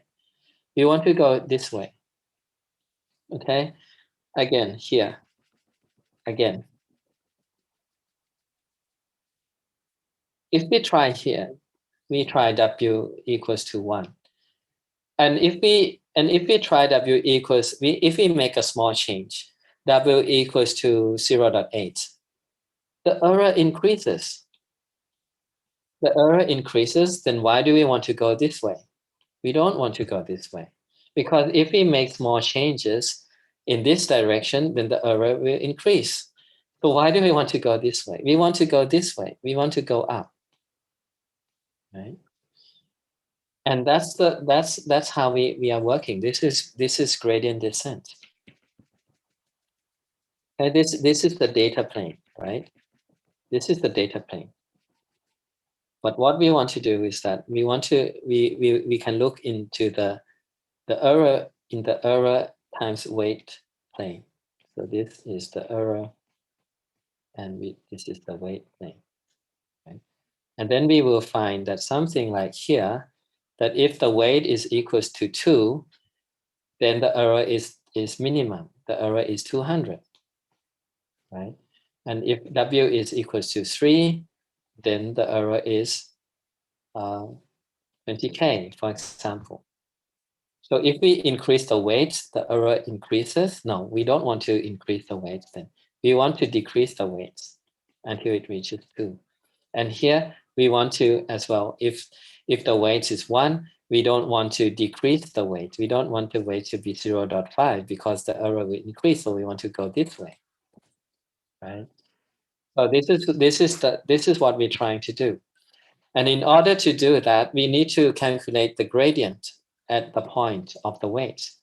So if this gradient is a positive number, then we're going to minus the positive number in order to decrease the weights. So the idea is W, new W equals to W minus alpha and the gradient of the error over weights at 3, right? So this is the concept. Now then, if it's on this side, so this side, the gradient is a negative value, right? So this is a negative, this is something negative. Negatives times negatives is a positive. So weights will increase. So the weight will increase until we get 2. Right? So this makes sense. This is the gradient descent algorithm, right? So we want to find the gradient and we keep updating the weight until we reach the minimum error, right? Okay. Now, then the third point is that, okay, now we know that what we want to do is we want to find the gradient of the error, right? The gradient of the error. Now, how do we do that? How do we do that? Gradient of error, okay? So if we have the prediction, which is H equals to Wx, okay? Then we want to find the error, right? So the error, which is we define as J, the error equals to the actual, which is Y minus H. And we put a square. And we put a 1/2 here just to make it easy, okay? So this is the error function, right? This is the error function just now, which is this J, and then this is W. This is the error function. Then we want to differentiate the error function subject to over W. So dj over dw, okay, equals to, we see, hey, function j, you don't have a w. You don't have a w, so what do? Right? So you make you make a chain rule. It's called a chain rule. So you take d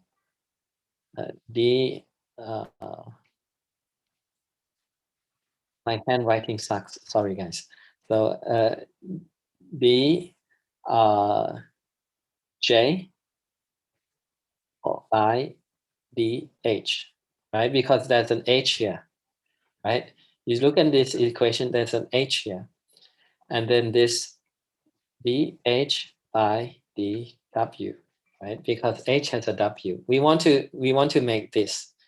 We want to make this, but j doesn't have w. J has h, but h has a connection to w. So you do partial. You make a chain rule: dj over dh times dh over dw. Okay. Now you can do some derivative here, right? So this is calculus. So the guys who are taking calculus course right now knows how to do this pretty well. So you take the 2 outside, so it would be 2 over 2 and j minus h, 2 minus 1, right? So this would be 1. And then you look inside here. So you do a differentiation dj by this function, then there's a minus here, so it's a times minus 1 here. You take the coefficient here, so this is the minus 1. Okay, got it? And then this times this minus 1 times y minus h is going to be h minus y. Okay, so this term is this term. And this term is over W, right? So we take the coefficient, which is an X. So this term is an X. So dj over dw is equal to h minus y times x. Got it? Okay. I hope you get it.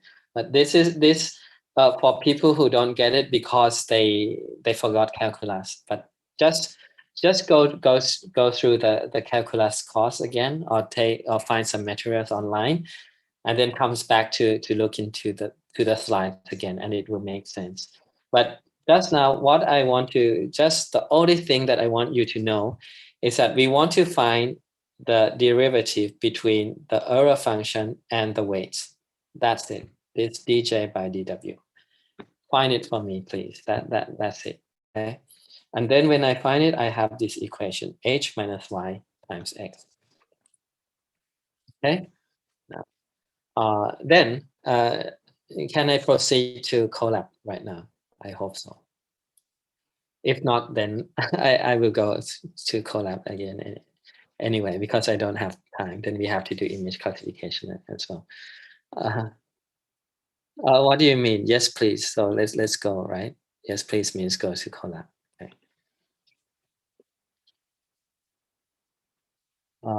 Here. Let's go back to Colab.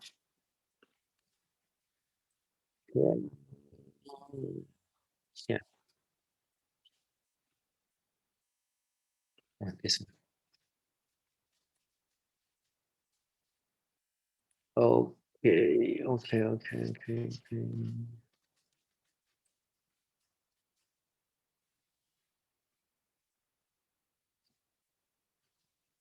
Okay, here.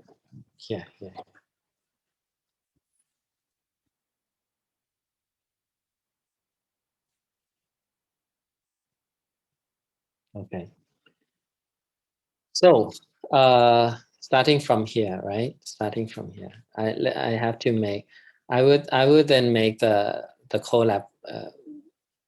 So just go to where this gradient descent picture is, right? And then go down a bit, right? And then MSE error function, right? So if this is 2, then no, sorry, it's a copy. I need to move the copy. So here, if the mean square error function is 2, then this is the less, right? If it's a 3, then it's higher, and this is a 4, then it's higher, even higher. Because I know, because I'm the one who created the database in the data, right? I know that it's a 2. But if I don't know, I can just randomly try an error. But if I want to make it more advanced, I'm going to use gradient descent, right? Okay, so I have this error function here, okay? And then I'm going to calculate the derivative, which is dj by dw, dj by dw equals to h minus y times x, right? H minus y times x, because I just derived just now here. H minus y times x, I just made this. I just calculate the derivative between the error and the weight, which is h minus y times x. And at this point in time, right, h is equals to wx. H is equals to wx. I have x. I have many x, right? I have many x, and I have w, right? I have w. I can start w by if w equals to 50, maybe. And then I can calculate h, because I have x and I have w. So I can calculate h, because h is equals to w times x. right? Which is the prediction. And then I have y, because the y is the actual. So I can calculate y h minus y. Because y is the prediction that I have. Y is the label. So I can create h minus y.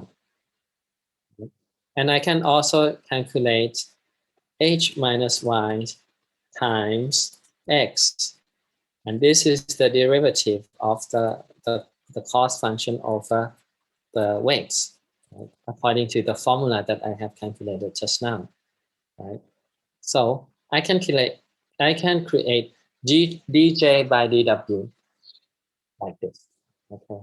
And because of I have many data points, I'm going to take the mean error. No, not the mean error. I'm going to take the average. I'm going to take the average, which is NP mean. And I'm going to use the average to update the weight. Okay, so again, W, this time I'm going to initialize the weight. W equals to 100. I'm going to calculate the error, right? Because I can create H, the prediction is H times, W times X is the error. Oh no, it's the prediction. And I'm going to use the actual minus prediction over 2, I'm going to get the error. Okay. And alpha is the learning rate. Iteration, if you guys are into deep learning, we use the term epoch, right? But I'm going to use iteration, 100 iteration. And I'm going to start with weight equals to 100, and I'm going to calculate the error. And I'm going to make the weight list and the error list. Okay. Now I'm going to calculate the gradient descent step. Okay. I have h is equals to w times x, right? So each time, each new iteration, w changes, right? W changes, h changes as well. So I need to put h equals to wx here. So this is the prediction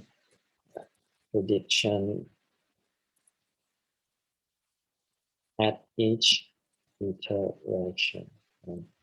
Prediction at each iteration. And then this is the formula, right? So this is the formula. dj by dw equals to dj by dh times dh by dw. So this is h minus y, and this is x. And then dj by dw is h minus y times x. So this is what I calculate just now. Just to show you again, I have h from here, I have y from the labels, I have x as the features, so I can calculate the gradient here. I have w, the current w, which is 100. 100 minus alpha, the learning rate. The learning rate is 0.001, and I multiply with the gradient, right? Exactly like what I did in the math, right? Then I have the new W, right? I take the W, I put it in this MSE error function. I want to calculate, I want to see that if this W comes in, what would be the error, right? And then I'm going to plot. I'm going to plot at each of the iteration. I'm going to plot the error list, and I'm going to plot the weight list, and I'm going to have 2 plots. The first plot is the prediction, which is the y, which is the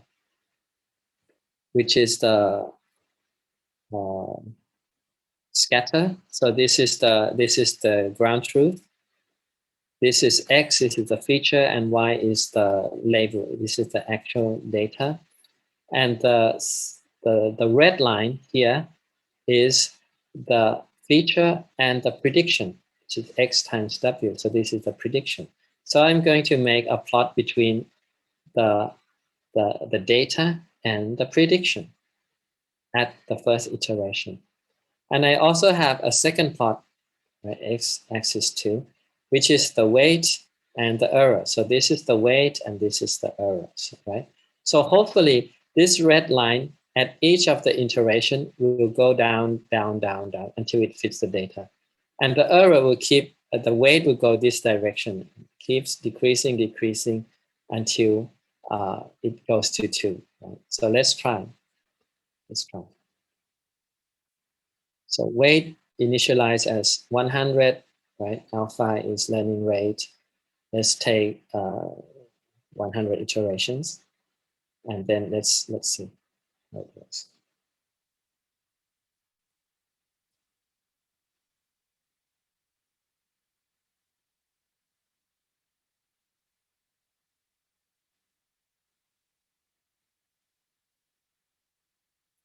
You see, the error decreasing, the weights gets near to 2, the lines gets changes to fit the data, and then it fits the data. So you don't have to go to 100 iterations. You just go maybe 20 iterations, it works. It will work. So we want to change this to 10 iterations. Try again.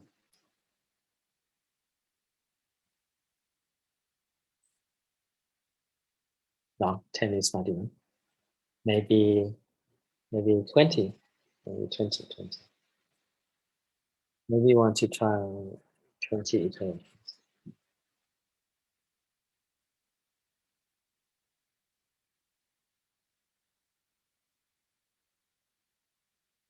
Yeah, okay. Perfect. Okay. Now let's look at the weight list. Weight. Let's start with 100. Now it's 64, 42 until it goes down to 2. You see? So what is better? Trying from just now, I think 0. I forgot when we did the try and error. We tried how many? We tried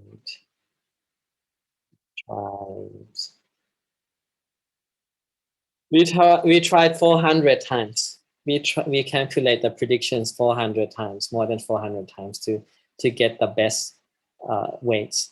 But if we use gradient descent, we increase the weights, we adjust the weights according to the gradients, and then we only use 20 steps.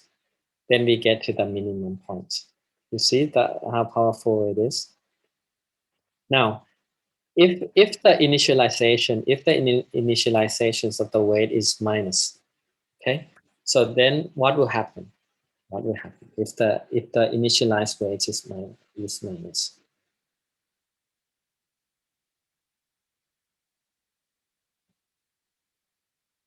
You see, so the line is down, right? And then just now the parameter is minus 100, right? So it goes this direction. It increases the weight. Just now it decreases the weight. Now it increases the weight until it ups to 2. And that's it. I think that it would be super cool if you guys go back and tell your friends, hey, I did machine learning from scratch. I did gradient descent from scratch. Instead of using libraries, for sure, we will use libraries for sure. That what do you get from this class? What do you get? You get MSE, you get error functions, you get alpha, you get iteration, you get weights, you get error, right? You get a lot of things. You get the derivatives. You get the core concepts of here.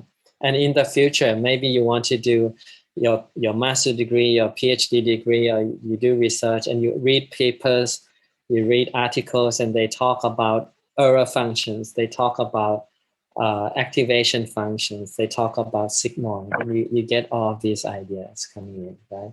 But just now, if you just get these concepts, and that's fine, really, that's fine for today, right?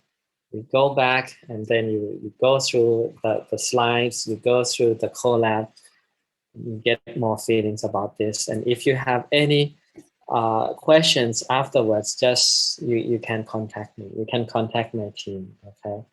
So I have in this slide, I think I have my contact here. Is it here? No. Yes. I have LinkedIn here, or you can contact through the group, the community here, Facebook group. So we have a data science group here. You can contact us through here. You can post. You can post on the group, and then some people will answer for you, right? Welcome to. Sorry that most of the content right now is in Thai, but feel free to please just ask in English, and some of us will answer for you. Okay. Now that's it. That's all for this machine learning concept. And then we will have a break, and we have 30 minutes to make a very quick image classification demo for you guys. Okay.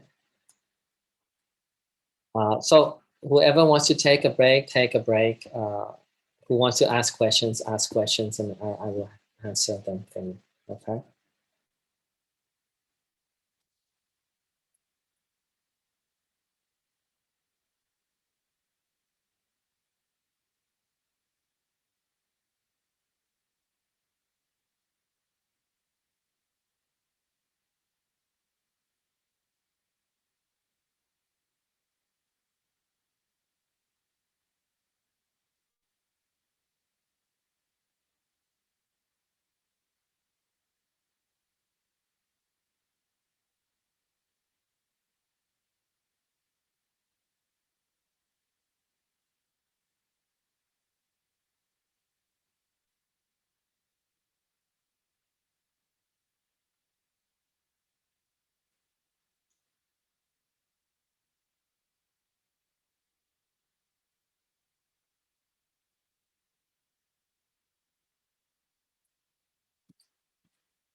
So I have a question. How would you determine your learning rate, right?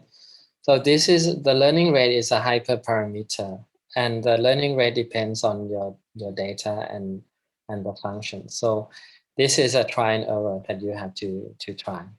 Okay, you can start trying with a small learning rate, and you will see that the loss doesn't decrease. So you're gonna increase a bit. You're gonna increase more, and you see that it screws up. So you're gonna decrease it. So just try. Do ML engineers need to be good at those usual software engineers algorithms like tree and graph? Uh, I think it's not necessary to know about this and the math if you want to do software. If you want to do ML engineers, I mean, just know the keywords. You don't need to derive. I would say you don't need to derive, but you need to know that what is the learning rate. Like just now your friend asked that, how do you adjust the learning rate, right? And you might need to know that, okay, because if the learning rate is too high, then the step to decrease the weight will be a jump.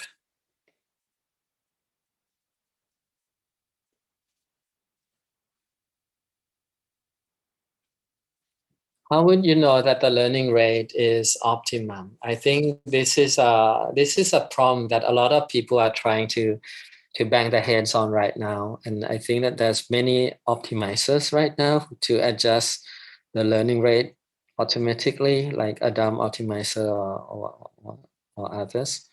This is just a basic learning rate, but there's a way to adapt the learning rate at each of the iterations. Uh, I think that there's a question just now that here, why did I take the mean here, right? Actually, I think it's my mistake as well when I derived the gradient descent uh, here. Uh, is it not the machine learning? When I derive here, Yeah. There has to be there has to be a summation here, because if you look at this equation, this is a number, right? So there's a summation here.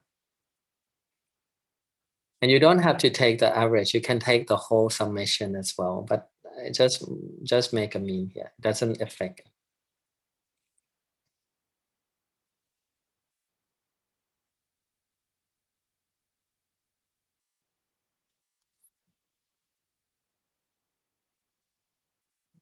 How to overcome the local minima problem. So what we do is that we initialize at different points, and then we will end up at different local minima, and we take the lowest local minima. I think that this is one way.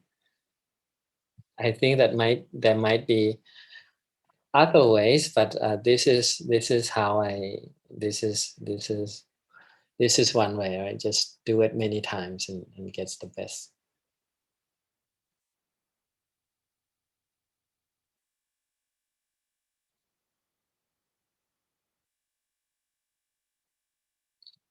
It is must to know all the concepts behind machine learning, because I can simply take it from the library. Yes, you can. If you don't want to, if you just want to apply and make applications and just take the libraries, and there's auto ML as well to adjust the learning rate and do everything for you. But wouldn't it be nice if you have some ideas behind the black box? And if you want to do some if you want to do some tweaks, if you want to do some research to adjust to, if you want to make a better optimization of it, that is for researchers, right? But I just think that what I explained to you today, it's the core concept, it's the key concept of machine learning, and I think it's nice to know. I think it's nice to know because people try to, think about how brain works, and later if you go through and read about back propagations for deep learning, and you need to, and you read about LSTM, or you read about transformers, or you read about new algorithms right now, so then you can follow, you can enjoy when you read the articles and you know what's going on. But yes, it's not a must. If you just know how to use the libraries, if you know how to adjust the parameters, and that's fine. Why dh by dw equals to x? Because dh is wx, so dh by dw is x. So I don't know how to explain better, but I can derive on the whiteboard again.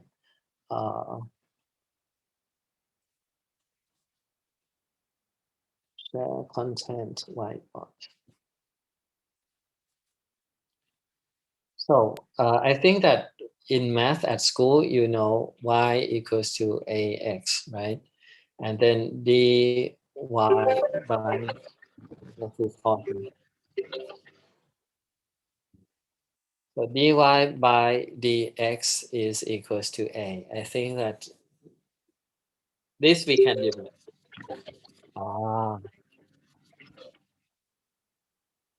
my wife. Okay. 1 second. Let me just text. Second.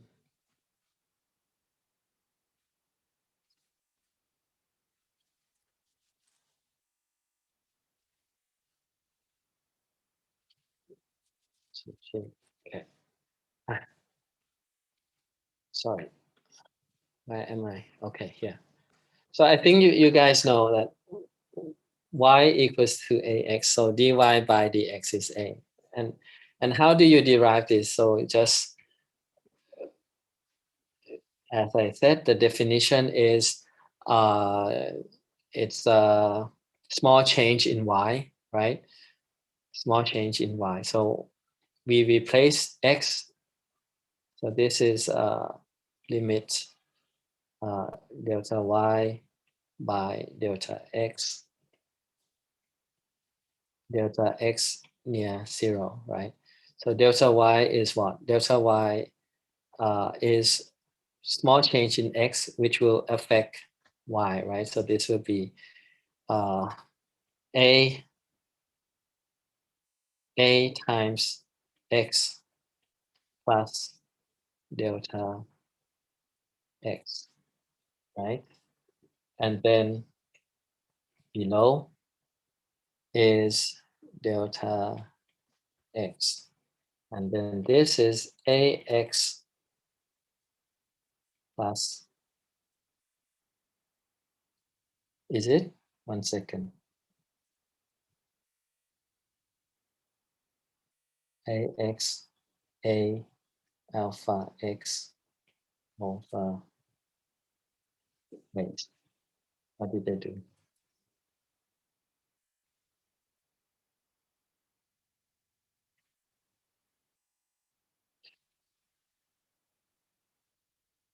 Oh, no, I think.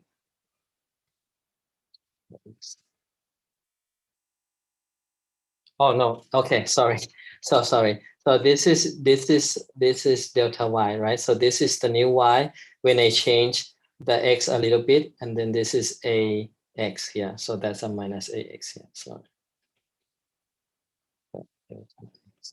and ax cancels out, delta x cancels out. So dy by dx equals to a. So this is the proof of dy by dx equals to a.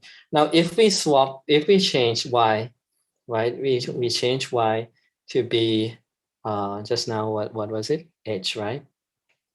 And then we change a to be, no, we change x. We change x to be w, and we change a to be x, right? So d h by dw is going to be x. Okay, but that's the thing, right? So we have y equals to ax, and we have h equals to xw. We want to do dy by dx, which is a. So dh by dw equals to x. So that's the answer. Okay. dj by dw is a factor that indicates whether we should subtract or add the learning rate. So the question is that dj by dw is a factor that indicates whether we should subtract or add the learning rate. Am I correct? So please look at the update equation again. The update equation is w, mu w is w minus learning rate, and then the dj by dw. So if dj by w is a positive, let's say this is 0.01, and then alpha is 0.1, then the new w will be equals to OW minus 0.1 times 0.01. And this will be the new W.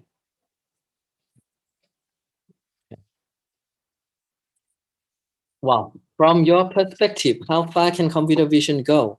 I mean, what could be the greatest innovation ever made from computer vision application in the future? Well, how should I say? I think that right now we kind of are quite advanced in object detection, right? We can have a camera and look at what's the object. Is this a dog? This is a cat. This is a bird. This is a truck. This is a train, and so on, right? But what's the next step? What's the next step? Can we find relation? Can we find the relation between the objects? Let's say we want to make cooking. We want to cook, right? And in front of us, there's a lot of ingredients here. There's salt, there's pepper, and so on. And we want to make a robot to find the sequences. How do we combine that this objects matches the pan, and we want to put peppers inside the pan and so on. So it's now we need to merge everything and see the relationship between the objects. I think that's a very challenging problem right now.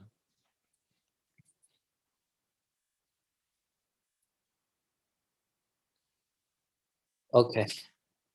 I think that there are a lot of technical questions here, and I hope that my colleagues can help typing down. But I have to jump to the last part of today, which is the computer vision basic code that we're going to use libraries. Okay. This is the most fun part, right? This is the most relaxing and the easiest part for today. Okay, so just if people think that just now was too heavy, was why do I need to know? It's too much, then just leave it. That's okay. Just feel free whenever you feel ready. Just go through one more time and so on in the future, right? But right now, let's just have a very fun example of image classification. Okay, so image classification, it's where is this? Here. So that's another collab here. So here, collab. So what is image classification? Image classification is you have an image and you want the machine to tell that what is this? Is this a dog or this is a cat? Or this is a whatever. Okay. Now let's do this. We have around 20 minutes, and again, you can follow me. You can try on your own, but for those who are not familiar with Python and Colab, just listen to me. That's fine. Okay. I'm going to save a copy and drive.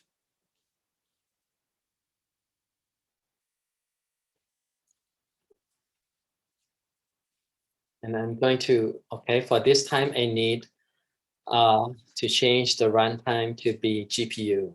Okay, so go to runtime, change runtime type to GPU. Okay, save. And then press connect. พี่วินครับ Ah, สกรีน oh, the screen, sorry.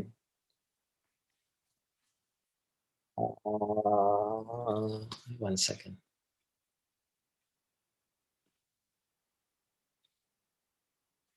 Where is Zoom? Okay, Zoom, share screen.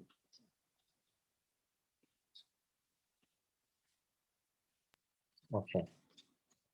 Then go to your slides, and then press, the machine learning pipeline. And there's an image classification, and there's a small button collab. So just click this, or I will also share this in the chat as well. Okay. Okay. So image classification again. Okay. Go to file, and then save a copy and drive. So then you can edit, you can make comments. Go to runtime, change runtime time to be GPU, graphical processing unit. And then type and press connect.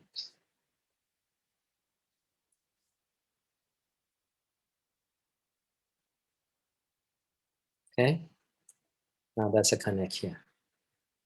Then image classification is you have an image and you want a machine to tell you that what is this? Is this a cat? Is it a dog? Or this is a whatever, okay? Now, the steps are like this. So first we have the data. The data can be images, the data can be audio, the data can be text, the data can be business data and customer data and so on. The next step is that we want to make features. Features are numbers. You have image, you need to make the image into numbers. You can take pixels as features. Or you can have group of pixels as features as well. If you have customer data, like you have date of birth, you have date of birth, right? You want to convert date of birth to be age. So you take the current date minus the date of birth of each of the customers, and you get the age. The age is a number that you can say that this is a feature. But if you want to make a more higher level of features, you can categorize age to be teenagers, adults, or seniors as well. So you can do some feature engineering. So that's called feature engineering, okay? But right now, for today, I'm going to have data, I'm going to have images, and I'm going to extract the features. I'm going to get the numbers out of the images.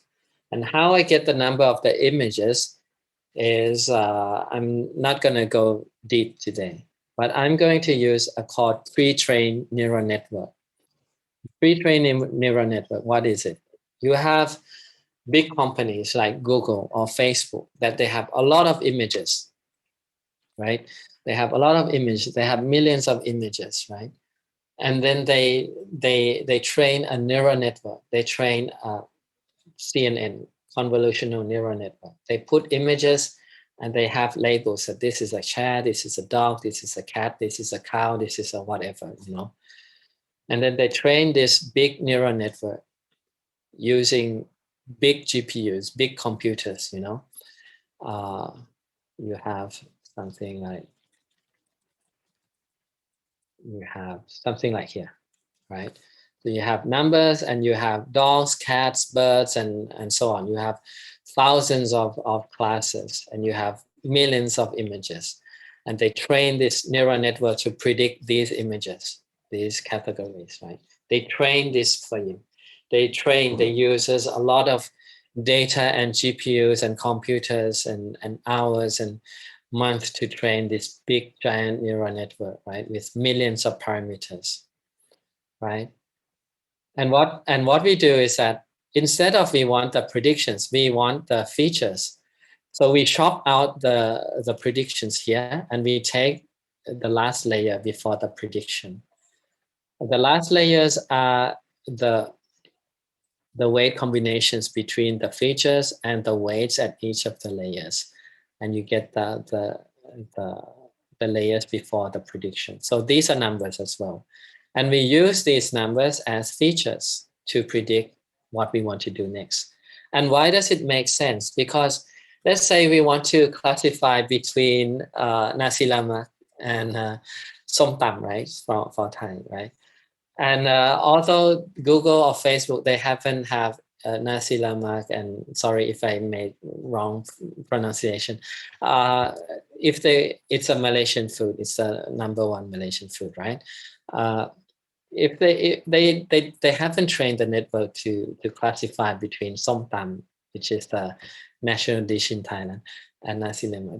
They don't have images. But what this neural network captures at the low level and the higher level are the shapes, the edges, the shapes, the blobs, the corners, and so on. So these are the high level features that are captured.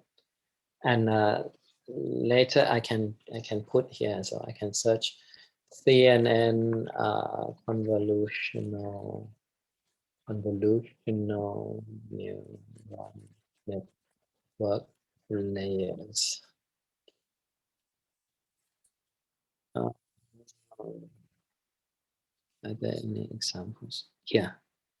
You see, this is a 60. So these are the features that has been mapped. And this is not a good one.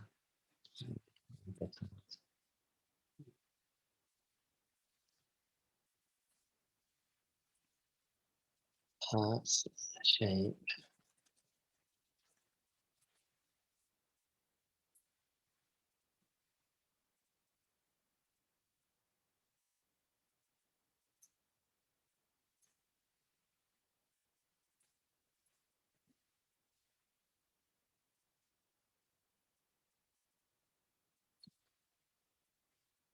I don't know. Why can't I find good pictures?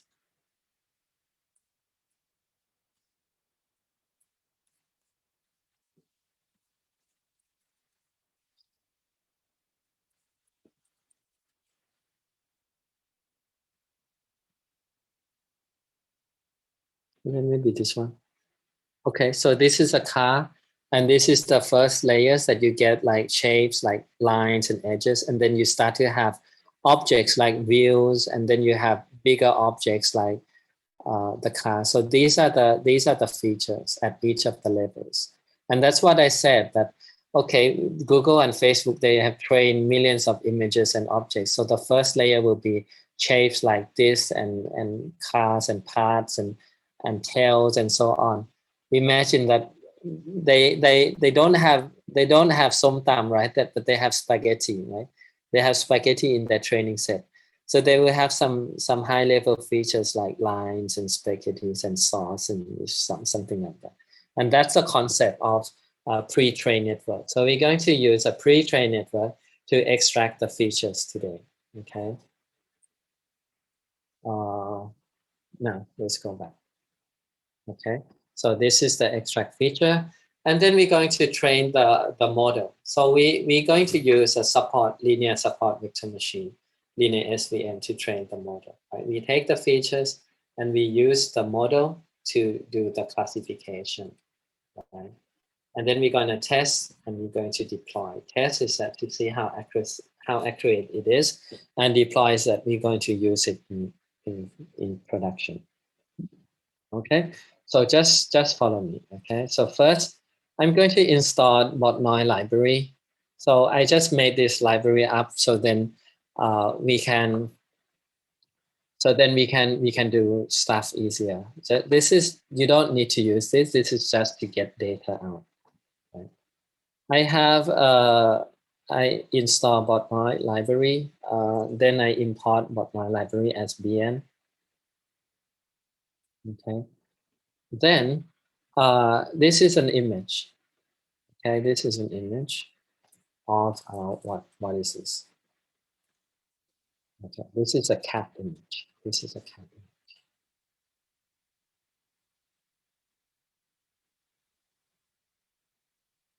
This is a cat image. So I put a URL of an image here, and I make as a Botnai. This is Botnai, and it's a computer vision, and then object image. So this is an object of the class image, right?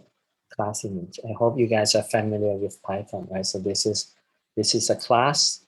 It takes the parameters. This is an object, and this object has functions, right? So what does this? This is an object, right? An object has parameters. Has what?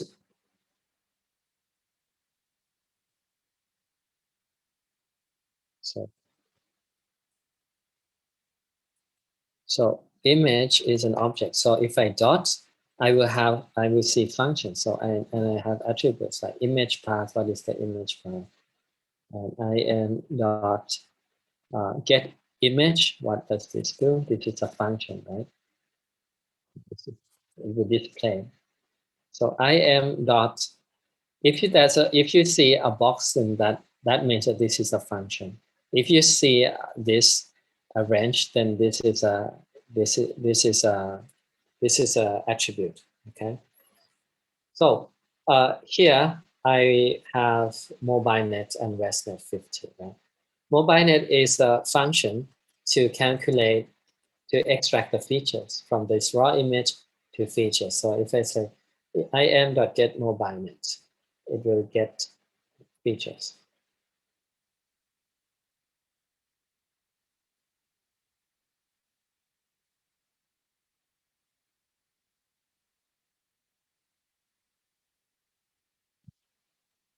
Why is it taking so long today? What happened?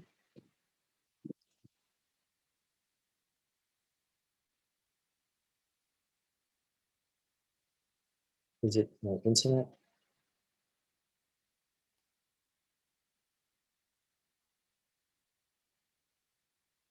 Or maybe the runtime, is it?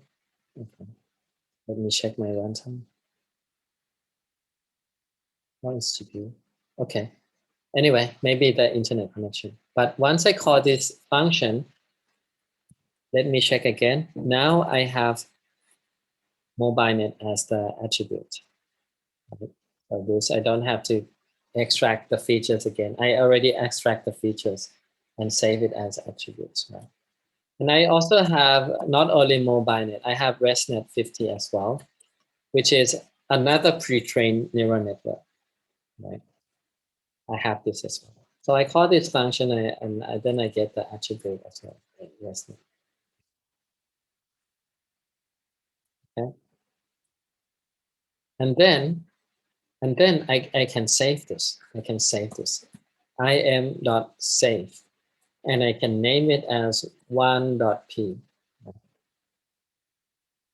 This I save this object. And you see in this folder, there's a 1.p.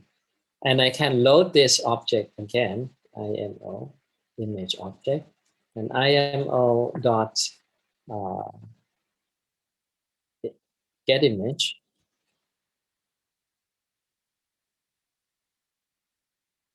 I can get the cat. So this, I save this and I can still get the features. I don't have to calculate the features again. It's already saved in this file, okay? So this is the setup. Okay, this is the first part.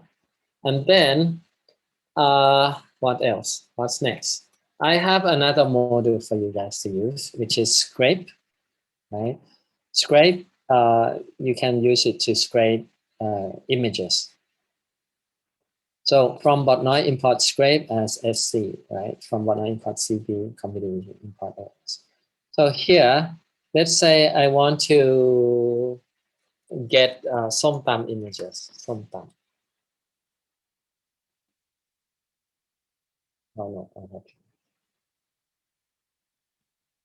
So what does this function do? It will go to Google and it will put somtam as a key query and it will get a lot of images from somtam. No, this is not a somtam. Come on. Hey, no. No. What happened?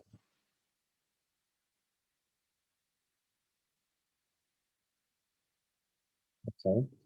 Gotcha. Okay. I have somtam. Okay. I have somtam. Somtam is our national dish in Thailand. Okay. Okay. So this is the somtam, right? Okay. And then this is the function. I just put somtam inside and I get list of somtam images. And then what I'm going to do is I'm going to pass each image one by one to extract the features, right? And what should I classify for today? What are you guys interested for me to show? What do you want to classify? You want to classify between nasi lemak as well, between let's say nasi lemak. Do you have any other dishes from China or from Singapore? Curry crab, right? You want curry crab? Chicken rice, okay. You want chicken rice? Chicken rice is from where? From Hainan or from Ipoh, right? Udon, cha kway teow. This is from Malaysia, right? Yes. I worked at Asia in Malaysia for 1 year, so I know of this. Yeah, so let's do that. It will be fun, right? So Singapore, what dish do you want to include in this database? Is it curry crab or what do you want? Singaporean guys, what is it? Anyone? Roja, what is this? Is this from Singapore? Chili crab. Okay, I don't know where is this from? Render, what is this?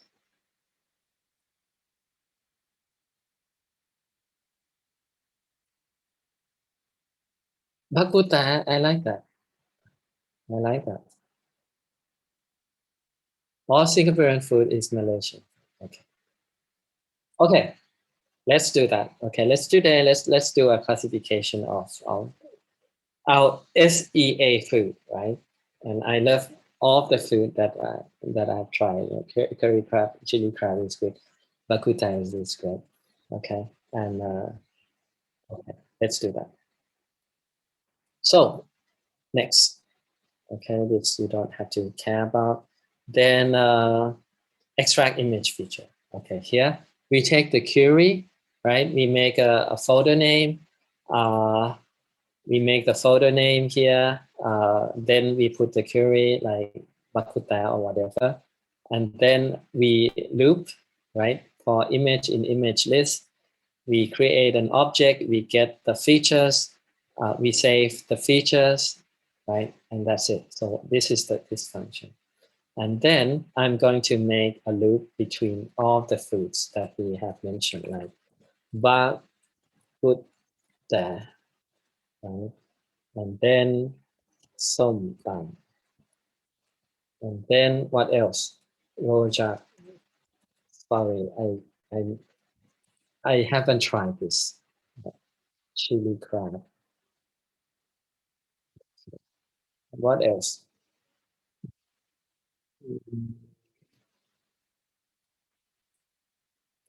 Okay.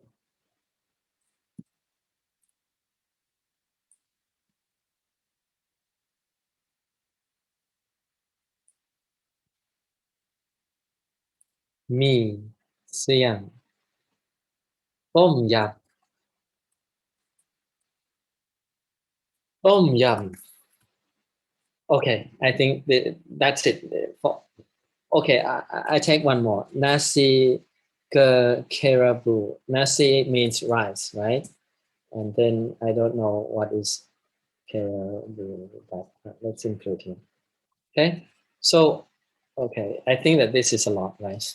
This is a lot. It will take time to run the model. So I'm just going to take some time out or tom yum out, just to make it faster. And later you can try that. And I'm going to take chili crab out as well. Or maybe I just put it here. Okay. It depends on how fast it is. So I'm going to extract the features here. And then I'm going to have an image list of maybe just 20 examples for each of the queries, or maybe even 10, to make it just faster. But the accuracy won't be as good. But let's try. Just take top 10 images, right? And then extract the features and save. So let's do that. Okay. Then run here. I'm going to have Bakuta first, and then I'll have some time. Okay, why it's extracting the features? Let me explain the next part of code. Okay. Here. So then we are going to access the database. So we have images here. We have Bakuta, we have chili crab, we have somtam, we have rojak, right? So we're going to access each of these folders, and we're going to get the features that has been extracted here, right? Class for image folder. So I have Bakuta, and Bakuta comes in. Then I'm going to glob and dot glob. I'm going to get all these pickle files. And then for each of the files, I'm going to load the image object. And I'm going to get the feature, which is ResNet 50. And I'm going to make a data frame, right? A data frame here, feature vector that has been a list of the features. And then I'm going to put the label as class, and I'm going to append to the big data set here. And at the end, I'm going to concatenate everything here. Finish? Is that finish? So fast? I thought it would take longer.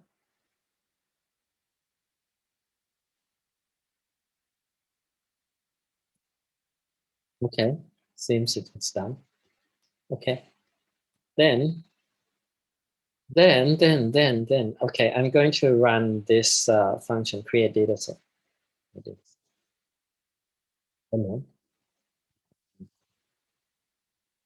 set, and then data set.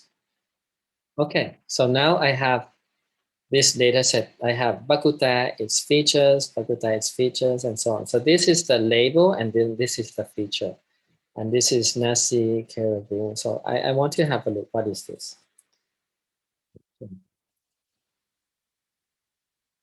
Oh, nice. I think I've tried this. I tried this. This is nice. Okay, I'm hungry right now. It's nearly 6 at my time. I have some time. I have a job. What is this?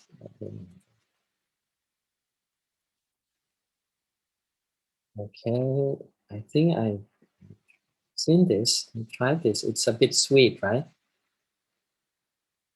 Okay, chili crab, chocolate. Okay, this is something like pad see ew in Thailand. It's fried noodles, right?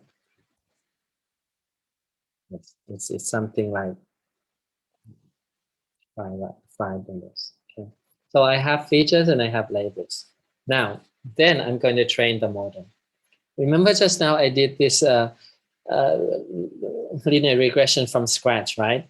And yes, that's good news that you don't have to implement those by yourself because people have implemented those for you already, and we can use them like from sklearn.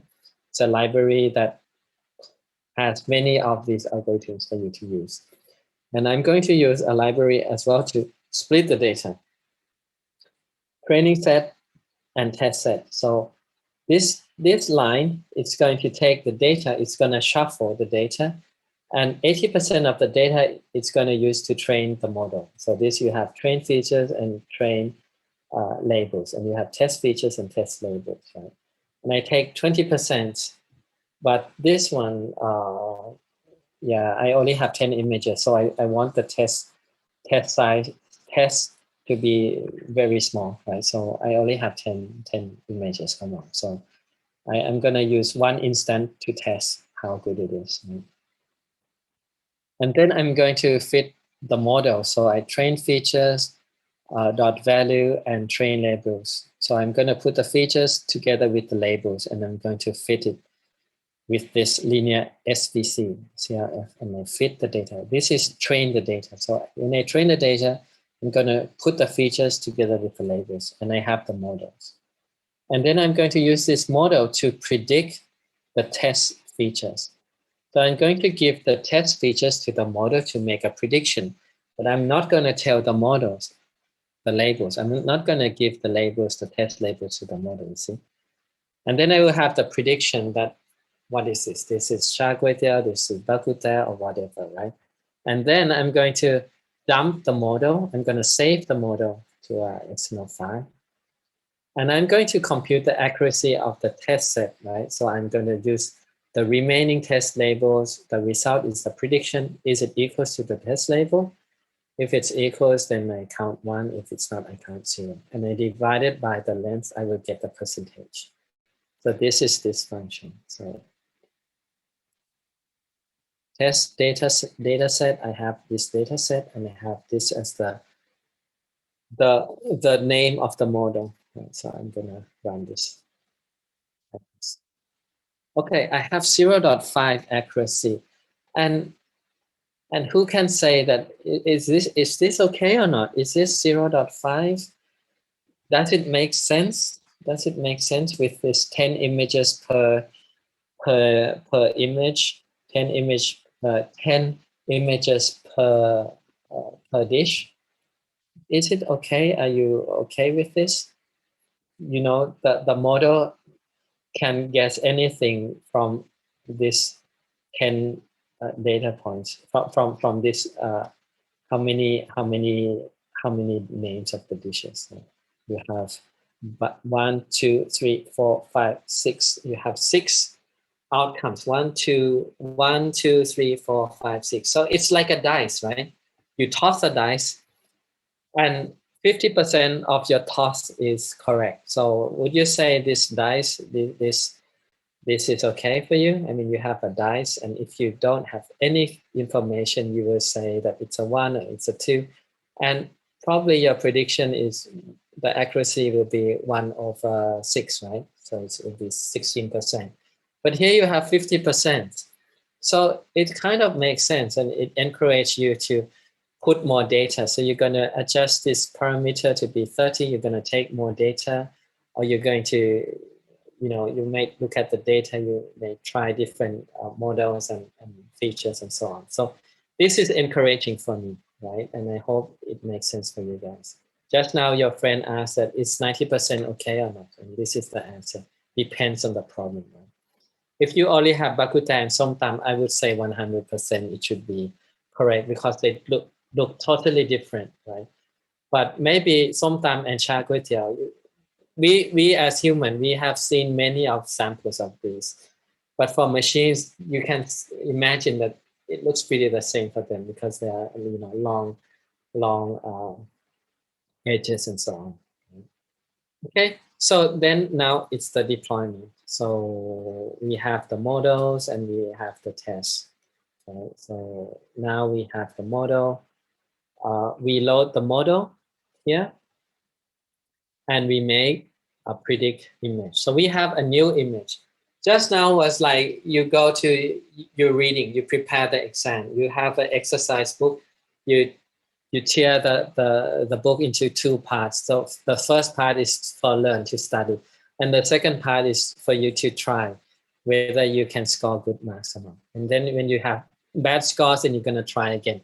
And now it comes to the exam room. So you come to the exam room, and you have your problem from your teacher, And now it comes to the moment of truth, right?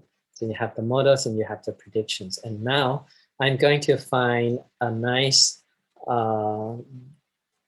bakuta. Going to find a nice bakuta image. Which one? Which one makes you hungry? This one maybe. Okay.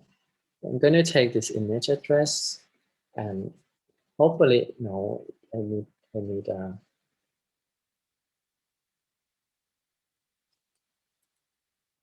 oh, okay, I have a job. Okay. So I'm going to put this here, and hopefully, oh, it gets the chocolate. I don't know why. That's bad. This is bad. Okay. Does it look like a chocolate? Let's take a real chocolate. And if this comes to a bakuta, then it's very bad for me. But I only have 10 examples, so please forgive the model. Okay, see, I get chagota. And let's say, I think nasi karabu, this is easy. This should be easy. This should be easy. No. This should be easy. Yes, I have nasi karabu. Okay, you see, I have an image classification now. And then the next step is that you take this model, right?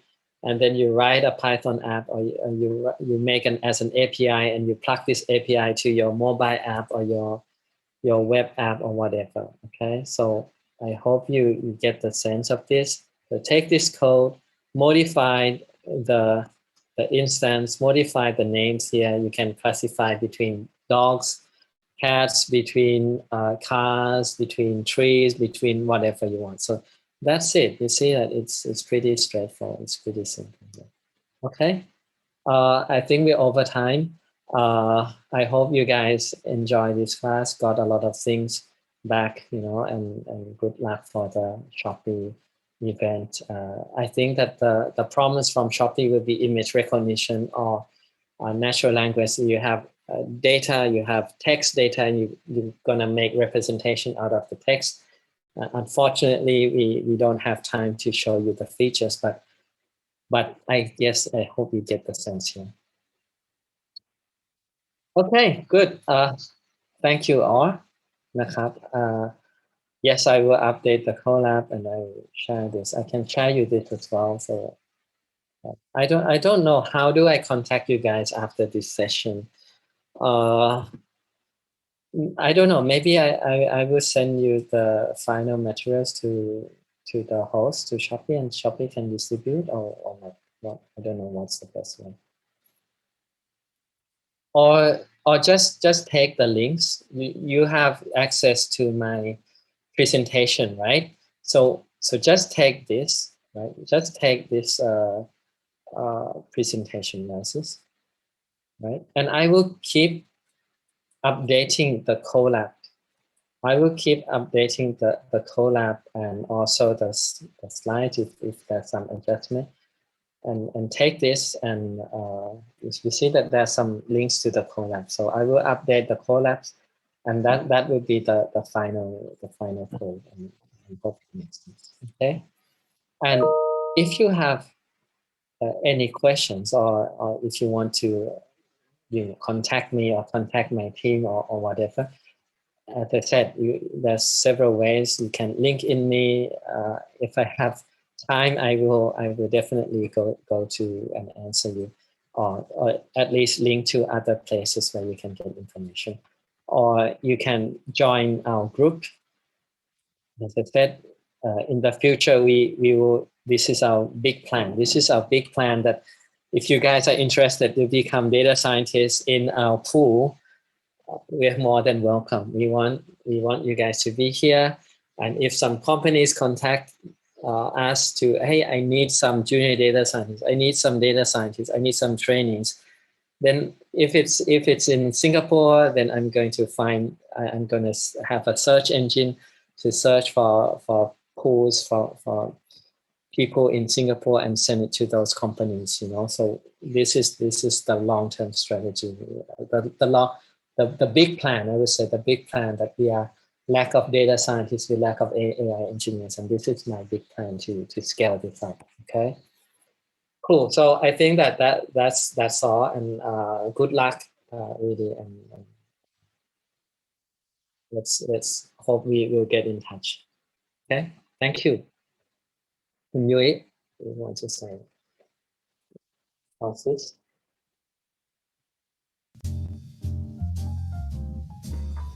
Okay, thank you everyone.